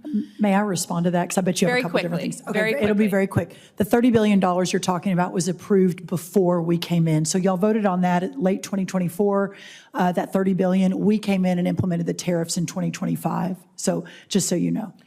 But is there not $12 billion in assistance that you are currently farming out to farmers, including mine, because they do not have enough money and have lost access to foreign markets? Yes or no? We've cut the ag deficit in half, so we're actually expanding the foreign markets. So that 12 billion, well, 11 billion you're talking about that came in December of last year, that was to address the very high input costs, and again, that ag trade deficit, and then bringing around the specialty crops into the back end as we were looking at the China negotiations. All I know is that we cut off markets. We never get them back. Soybeans never came back in the way, you know, the Chinese are now buying soybeans. So I want to move on to other things. Actually, no, the soybeans are back and even stronger today, as is sorghum. So that's all in the last month, so you may not have the most up-to-date information. Well, I will tell you, I think it's hard to explain why there's literally assistance being farmed out by your agency for a policy that's working. Why would you need welfare if you have access and are going gangbusters on being able to sell abroad? And I think that's a rational thought for the use of taxpayer dollars. Separately, I think, again, there's widespread agreement, I think, on this committee on E15 now. I'm on Team E15. And I think there's some Democrats who are against it and some Republicans who are against it, but there's a good coalition of us in the middle. And I think that it means letting our farmers have more opportunities to sell their product, corn farmers, ethanol. If this doesn't get done, the only explanation I have is that the oil and gas community has such sway over members of Congress on the Republican side, and that others, maybe on the environmental side, have so much sway over Democrats that we can't do a rational policy on E15. We have all the pieces in place to get it done. I would just say your personal engagement on this issue, we keep hitting a log jam for a rational policy. I want to get this done. I think if we do not get it done this year, it's not getting done, and I want you to help own that up here because we need some help. It's at a log jam. Yes, I'm 100% on board. Thank you. On Chinese Communist Party buying U.S. farmland and other adversaries of the United States, not just Chinese. So I have a bill on this. There's a million bills on this because the average American just understands that someone who's a potential adversary of this country shouldn't be able to buy both our farmland and our agribusinesses, like the things that really make sure we can feed ourselves by ourselves. So we have a coalition ready to do this. The president goes off and meets with Xi Jinping in this summit with the head of China, and he was asked about this on Fox News. And they said, shouldn't we ban selling of farmland, particularly around military bases? And he said, quote, you want to see the price drop? You want to see farmers lose a lot of money? Just take them out of the market. So that is officially, as I understand it, that the president of the United States is fine with the Chinese Communist Party being able to buy farmland or agribusinesses. Please state your official position on whether you agree with President Trump or you do not. The president is very focused on protecting farmers as part of our national security plan, obviously understanding the Chinese purchase of our chemicals, our seed, our farmland. All of the above is very concerning. And I've talked to him about that. He agrees with that. Okay, well, when the Republicans have the White House, the House, and the Senate, whether it's E15 or in this case, banning the Chinese from buying our farmland, you want it done, you guys own everything. And you're the Secretary of Agriculture. So it's hard to believe that we really are, the president is okay with selling land to the Chinese. It's hard for me to understand it. If you're saying there's something different, then prove it by passing it through this body. We're ready for it. And then just lastly, I wish I could personally pass things through your Yes. body. We'd probably be all of us a lot further along. But I understand. But I got to tell you, if you started calling people, like the senator was saying, you have play here on the Hill. The Republicans own the House and the Senate, at least for the next 6 months. So could we please get some personal engagement? Because I believe that this is the window of time to do it. And if we are headed to divided government, things get even harder on things that I think there's a coalition on. So that's my request. And lastly, I just have to say on SNAP, we have, the big beautiful bill was the single largest cut in food dollars, $187 billion in our history. And we can disagree on our responsibilities in government, but all I can tell you is the facts. And the facts are, A, 100,000 Michiganders have lost their food benefits. 35,000 of that 100,000 are children. And because of the delay in how you kind of penalize states in cost share issues, it's going to cost my state another $330 million. I want to pass a farm bill. I'm desperate for it. But we've got, I can't be expected to watch my people go hungry and my state incur $330 million just this year and be part of the team. So please, let's work together on some compromises. And I'm saying that to you, but also to my chairman. I yield back. Senator Hope. Thank you, Mr. Chairman. Secretary, thanks so much for being here and for your good work. I want to start out on, I know how hard you've worked on make sure fertilizer is available to our farmers and on the price. You've worked with us on our on the Ag Tech initiative with Grand Farm in North Dakota and our efforts to link with energy and produce more fertilizer here at home. Is there anything else on the fertilizer front that you'd like to bring up? And I know how active and aggressive you've been working on this issue. Thank you for the opportunity, Mr. Chairman. I think that it's really a testament, and thank you for giving me a little space to talk about this. This administration is different. I was in the first one. I'm very proud of the work that was achieved, and I think we did a lot together. But this one is different, and what I mean is, when we saw what was happening, and just as a level set, fertilizer was down 50% before the Iranian conflict from the Biden highs. But even today, even with the conflict, even though fertilizer is way too expensive, it's still less than it was during the Biden years. And I think that's an important point. But the opportunity for me to call Chris Wright, the head of the Army Corps of Engineers, Howard Lutnick, Lee Zeldin, not their staffs, not 2 months of time in meetings, but to literally call my colleagues and say, we have a fertilizer crisis in this country. We have a moment in time to fix it while everyone's looking at fertilizer. We're going to do all the short-term things. Fertilizer prices are now coming back down, even with the Strait still closed. But for the long term, I am so bullish on this as a model, not just fixing fertilizer, but what we can do for other inputs for our farmers for the long term. And I think this is an incredible first step. And I'm so proud and grateful to my partners in this who've stepped up and said, we're going to help with this. I agree with you, and I think that important point is that you're focused on not just addressing it now, but bringing it down with real solutions that will make a difference for the long term. That is a vital point that we have to keep in mind. That's how to approach these things to make them better for the medium and the long term, not just right now. So I really appreciate that. Same thing on screwworm. And in a way, I want to commend you because, I mean, you're on the front lines. You're in Texas. Nobody knows that better. And you were talking to me about that before there were any here in this country and addressed it by closing the border as well as the sterile fly facilities. I mean, you've been on this from the start. Really important. Anything else on screwworm efforts you want to bring up?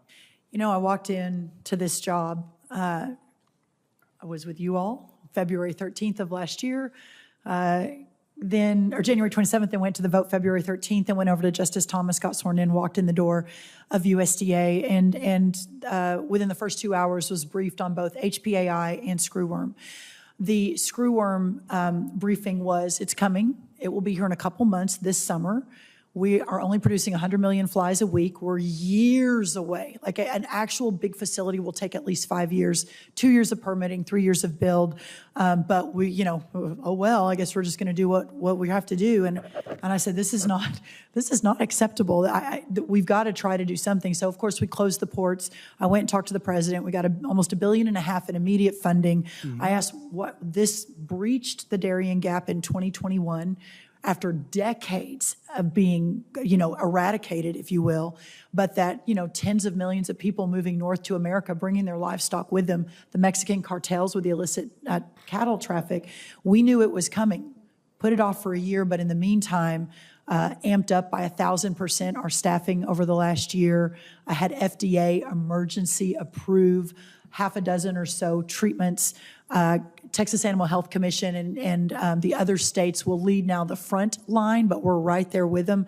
Opened up the new facility in Kerrville, Texas, the new research facility, outfitted the new facility in Matapa, Mexico, tens of millions of dollars. We're going to have more sterile flies in the next few weeks. We started that last summer, and of course broke ground within years ahead of schedule, and we'll hopefully be opening that next spring, again, years ahead of schedule. I say all of that because what I don't understand, Senator Hoeven, is how did the last USDA watch it coming for years? It broke the gap in 2021, moving up 2022, moving up 2023, spreading, hits Mexico 2024. There's no stopping it. There's not enough sterile flies. Why did no one do anything about it until we walked in the door in January and February of last year? Well, it is a question that I still don't understand, but we're making a lot of progress. Well, and walked in the door is the right term, because I think the second or third time you and I talked, you were already moving on getting funding for sterile fly facilities, and of course shows the importance of CCC like we've talked about too. Yes. But you were on this right from the get-go, and obviously we're seeing why it's so important that you were and are and continue to be. We need to pass year-round E15. The House passed it. Senator Fisher has a bill in the Senate. And I think, along with our great chairman here and Senator Thune, that we're really ready to go and get that done. I think we're good to go. Any thoughts there or encouragement that you want to add to that effort? Yeah, again, we're very supportive. This president has been unequivocal in his support. When he was in Iowa a couple of months ago, which I think helped hopefully hustle this along a little bit, he's been very leaned in. It absolutely did. Yeah. Yeah, I mean, since he came out on it, I think we've been making progress, and I think we're going to get it done soon. Knock on wood. I mean, our guys need it. Thanks for your great support of it. On the Farm Bridge assistance, we continue to work on that. The Farm Bridge assistance you provided, so important. Any thoughts there? Again, it's about in the one big beautiful bill. Again, thanks to our great chairman, we updated ARC PLC. We've got my crop insurance bill in there. That's going to kick in October. But again, getting our guys through with that Farm Bridge assistance you've provided has been critical. Any additional thoughts on that? Well, I know we have, the three of us continue this conversation, you two up there and me, and how important this is.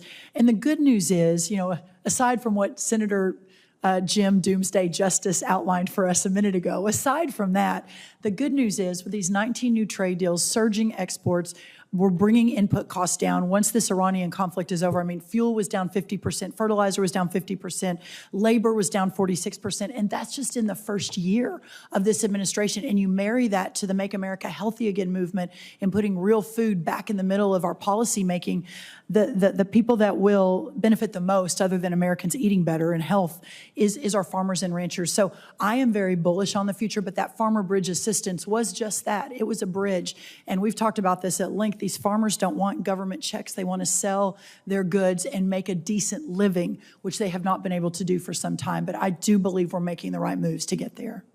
The last thing I want to bring up, and I beg the chairman's indulgence here, but I'll finish with this. I talked to USTR Jameson Greer, who I think is incredibly capable, along with Scott Besson.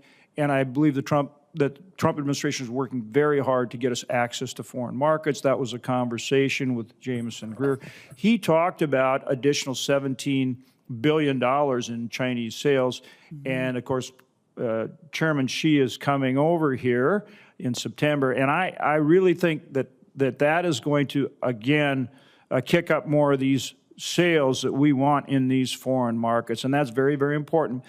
But in addition to that, we have to make sure as part of America First, we're forcing, our trading partners around the country to play fair. Yeah. We need free and fair trade, but they're taking advantage of us, and they have been taking advantage of us for a long darn time. Mm-hmm. And so I'll give you an example right now. Is that we need a 301 investigation on sugar. Brazil and other countries are absolutely dumping and taking other actions against our producers, and our sugar industry is up against it. They're in tough shape.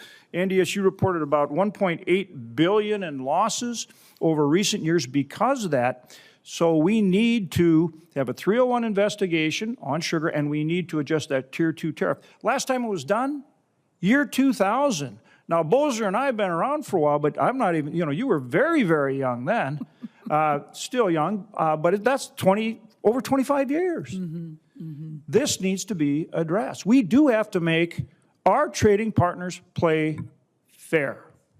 Agreed. I would welcome your thoughts. Yeah, one quick thought on that, and I agree with you. I've not sure I've ever worked with anyone as capable as Ambassador Greer is. He's been an incredible partner. We don't agree on everything, but we agree on most things, and he's been incredible. In 2023, I believe, for the first time in American history, we became a net importer of food instead of a net exporter. The fact that Brazil has taken our markets in corn, soybean, all kinds of beef, all kinds of other things is really, really disturbing. And that's on top of China and other countries, that we have to be able to solve for this for national security reasons. And that's how important I think this is. I agree. Thank you, Madam Secretary. Appreciate it. Thank you. And your team as well. Yeah, they're the best. They're the best. Senator Warnock. Thank you, Brother Chairman, and good to see you again. You too, Senator. Secretary Rollins. I've heard you say that we're entering the, quote, golden age of American agriculture. I have to tell you that statement could not be further from what I'm hearing from farmers and from families all across Georgia. Georgia farmers are telling me that they continue to struggle with high costs exacerbated by President Trump's war in Iran and his tariffs, which is a tax on all of us on virtually everything. Secretary Rollins, last week the administration did lower its tariffs on farm equipment by 10%. I think that's a good move. It's a start. I'm afraid that it might be a little too late and a bit too little. Was this action an acknowledgement by the Trump administration that its tariffs have increased the cost of farming?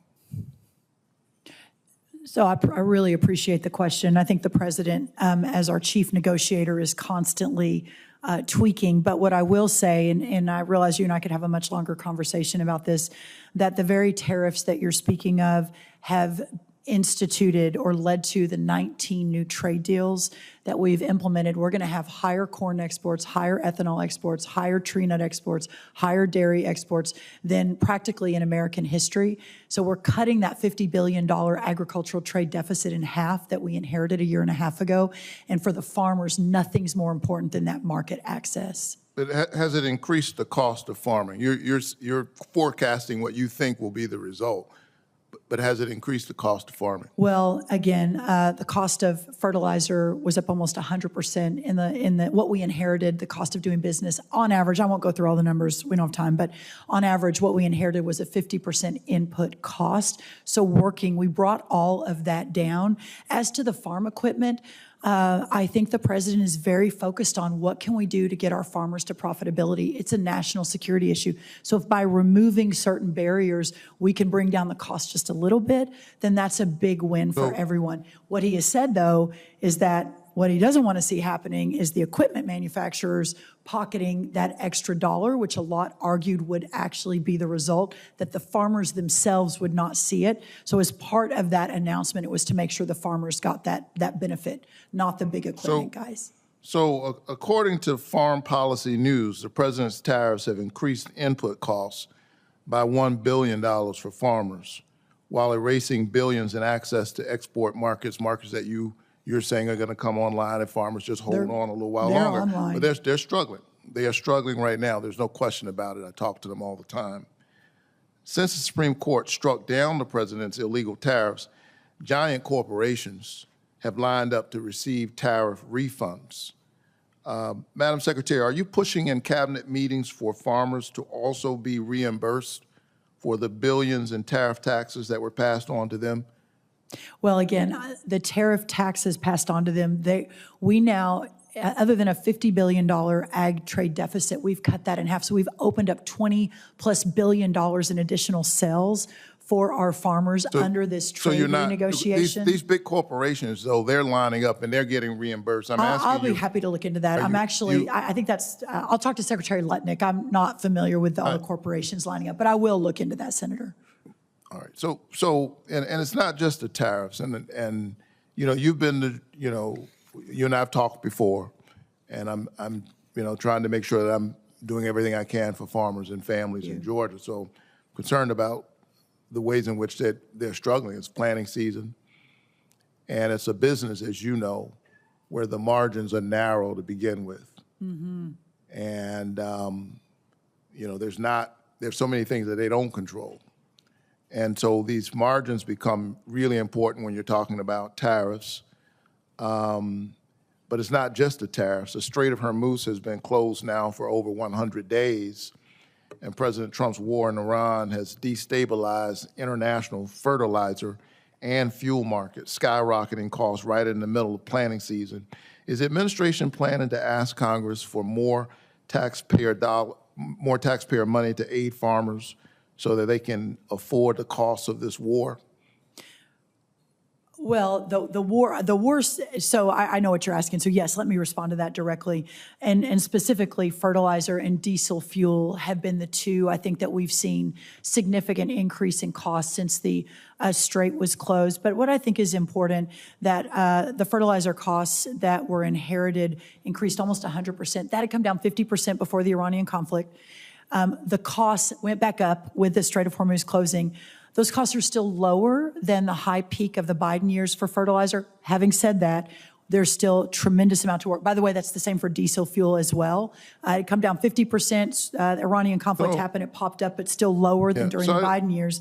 But yes, opening up the markets, reshoring fertilizer back to America. In 2 or 3 weeks, we're going to break ground in Louisiana on what will be the largest fertilizer plant in the world. So in the last couple of decades, let me just point out. Let me just point out, because it's really important that context matters. I agree. The high peak of the fertilizer costs. We were in the middle of a pandemic, which we didn't have any control over. It's one thing to have high fertilizer costs because of those kinds of extraneous circumstances. The president took us into a war of choice, which blocked the Strait of Hormuz, and as a result of that, farmers in Georgia are struggling with both increased fuel and increased fertilizer costs. But it's not just farmers that I'm concerned about. I'm also concerned about Georgia families. According to the USDA, grocery costs increased about 3% in the last year and expected to increase by another 3.2% this year. And at the same time, this administration has celebrated kicking 3.5 million Americans, including children, off SNAP, a program designed to help our most vulnerable neighbors afford groceries when times are rough. And those neighbors, by the way, are disproportionately in red rural districts. Those communities are struggling. You've supported aid packages for farmers hurt by Trump's policies.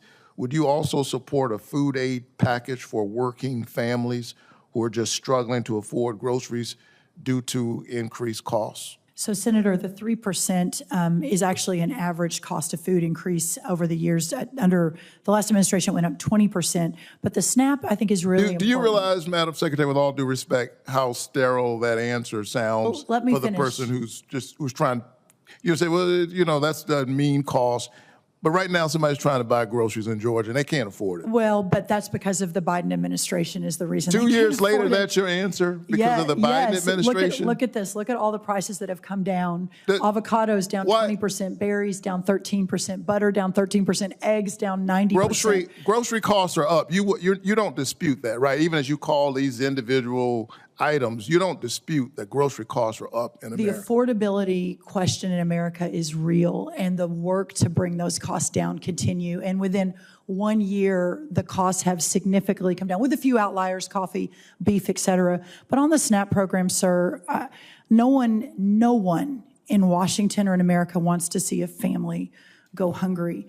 But the 40% increase in SNAP under the last administration, you said 3.5, it's actually 4.3 million that have moved off of SNAP. No one was kicked off. We have more people working today than ever before. This is a celebration of work and the dignity of work, and wages are higher than they've ever been before.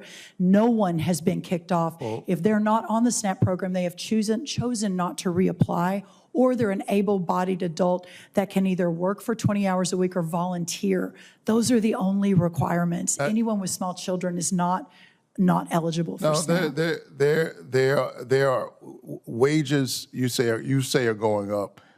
Costs are certainly going up. Healthcare has been doubled for millions of Americans, and they're having to figure out how to make their lives work in the midst of this. Many of them choosing between food and healthcare.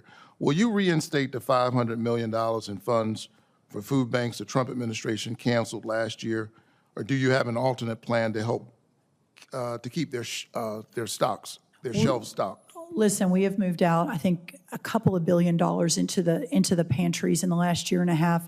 I know Secretary Rubio said the government is not a charity. We spend $400 million a day on nutrition programs just out of USDA.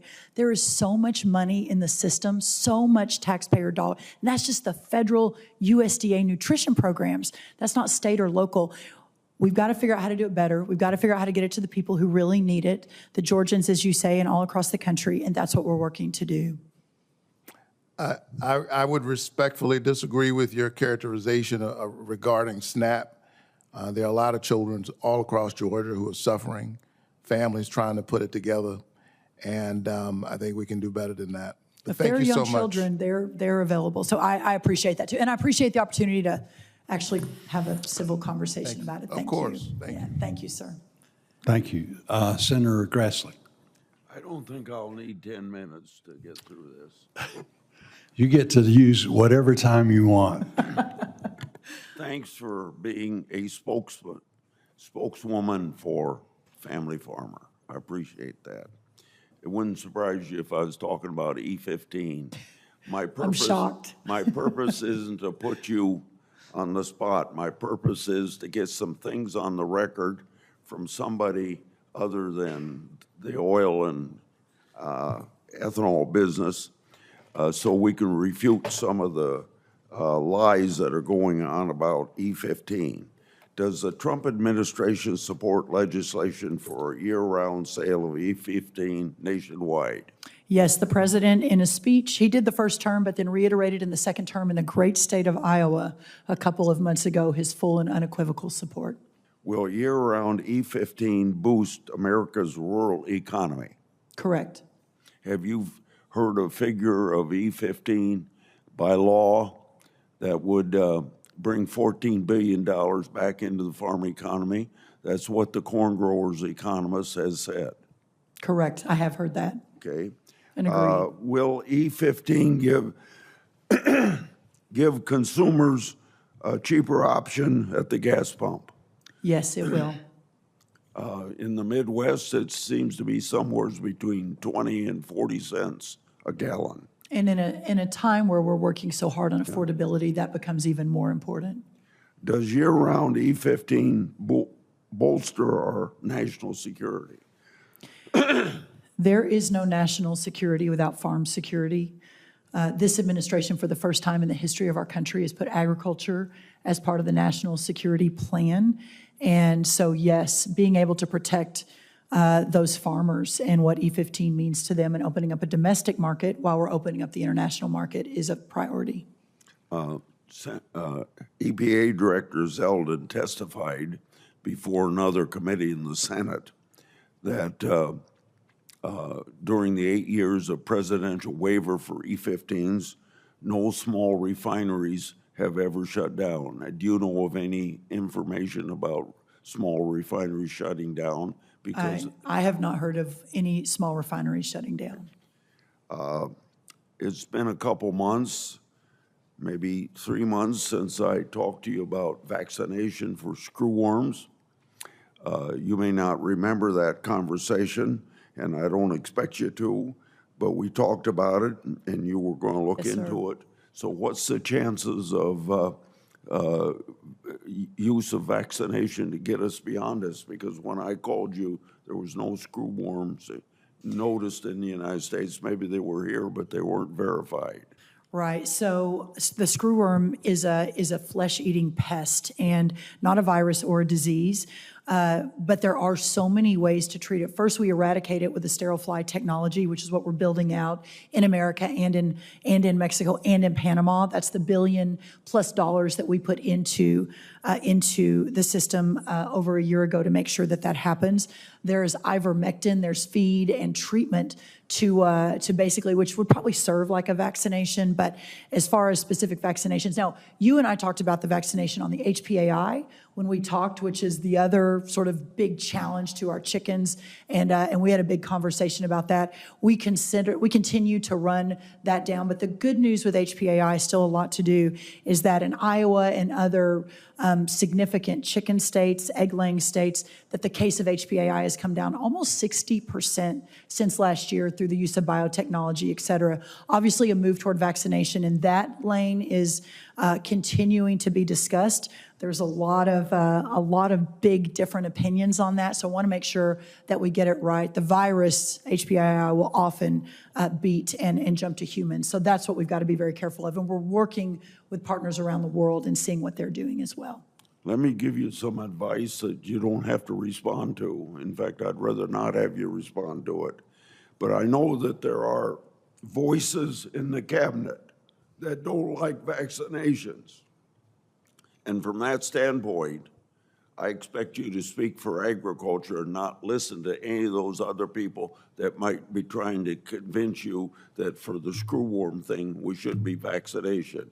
Because they don't know anything about agriculture, and you do, and you shouldn't be listening to them. And if you're getting pressure from higher up to do that, let me know so I can defend you. Yes, I can assure you there is no pressure, but taking very seriously the vaccination to ensure that it actually works and it doesn't cause the virus to mutate, to then jump to more dairy cattle, to beef cattle, to other livestock, et cetera. And if we move too fast, that's what will happen. So while we're bringing the case of HPAI down through biosecurity and through other options, therapeutics, et cetera, sir, please know we are studying very carefully the potential for what that could look like as well.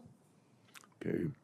Last week, your department announced that it would be delaying the poultry grower payment system and capital improvement systems rulemaking under the Packers and Stockyards Act. During your confirmation hearing, I brought up this rule and the others that were finalized under the previous administration.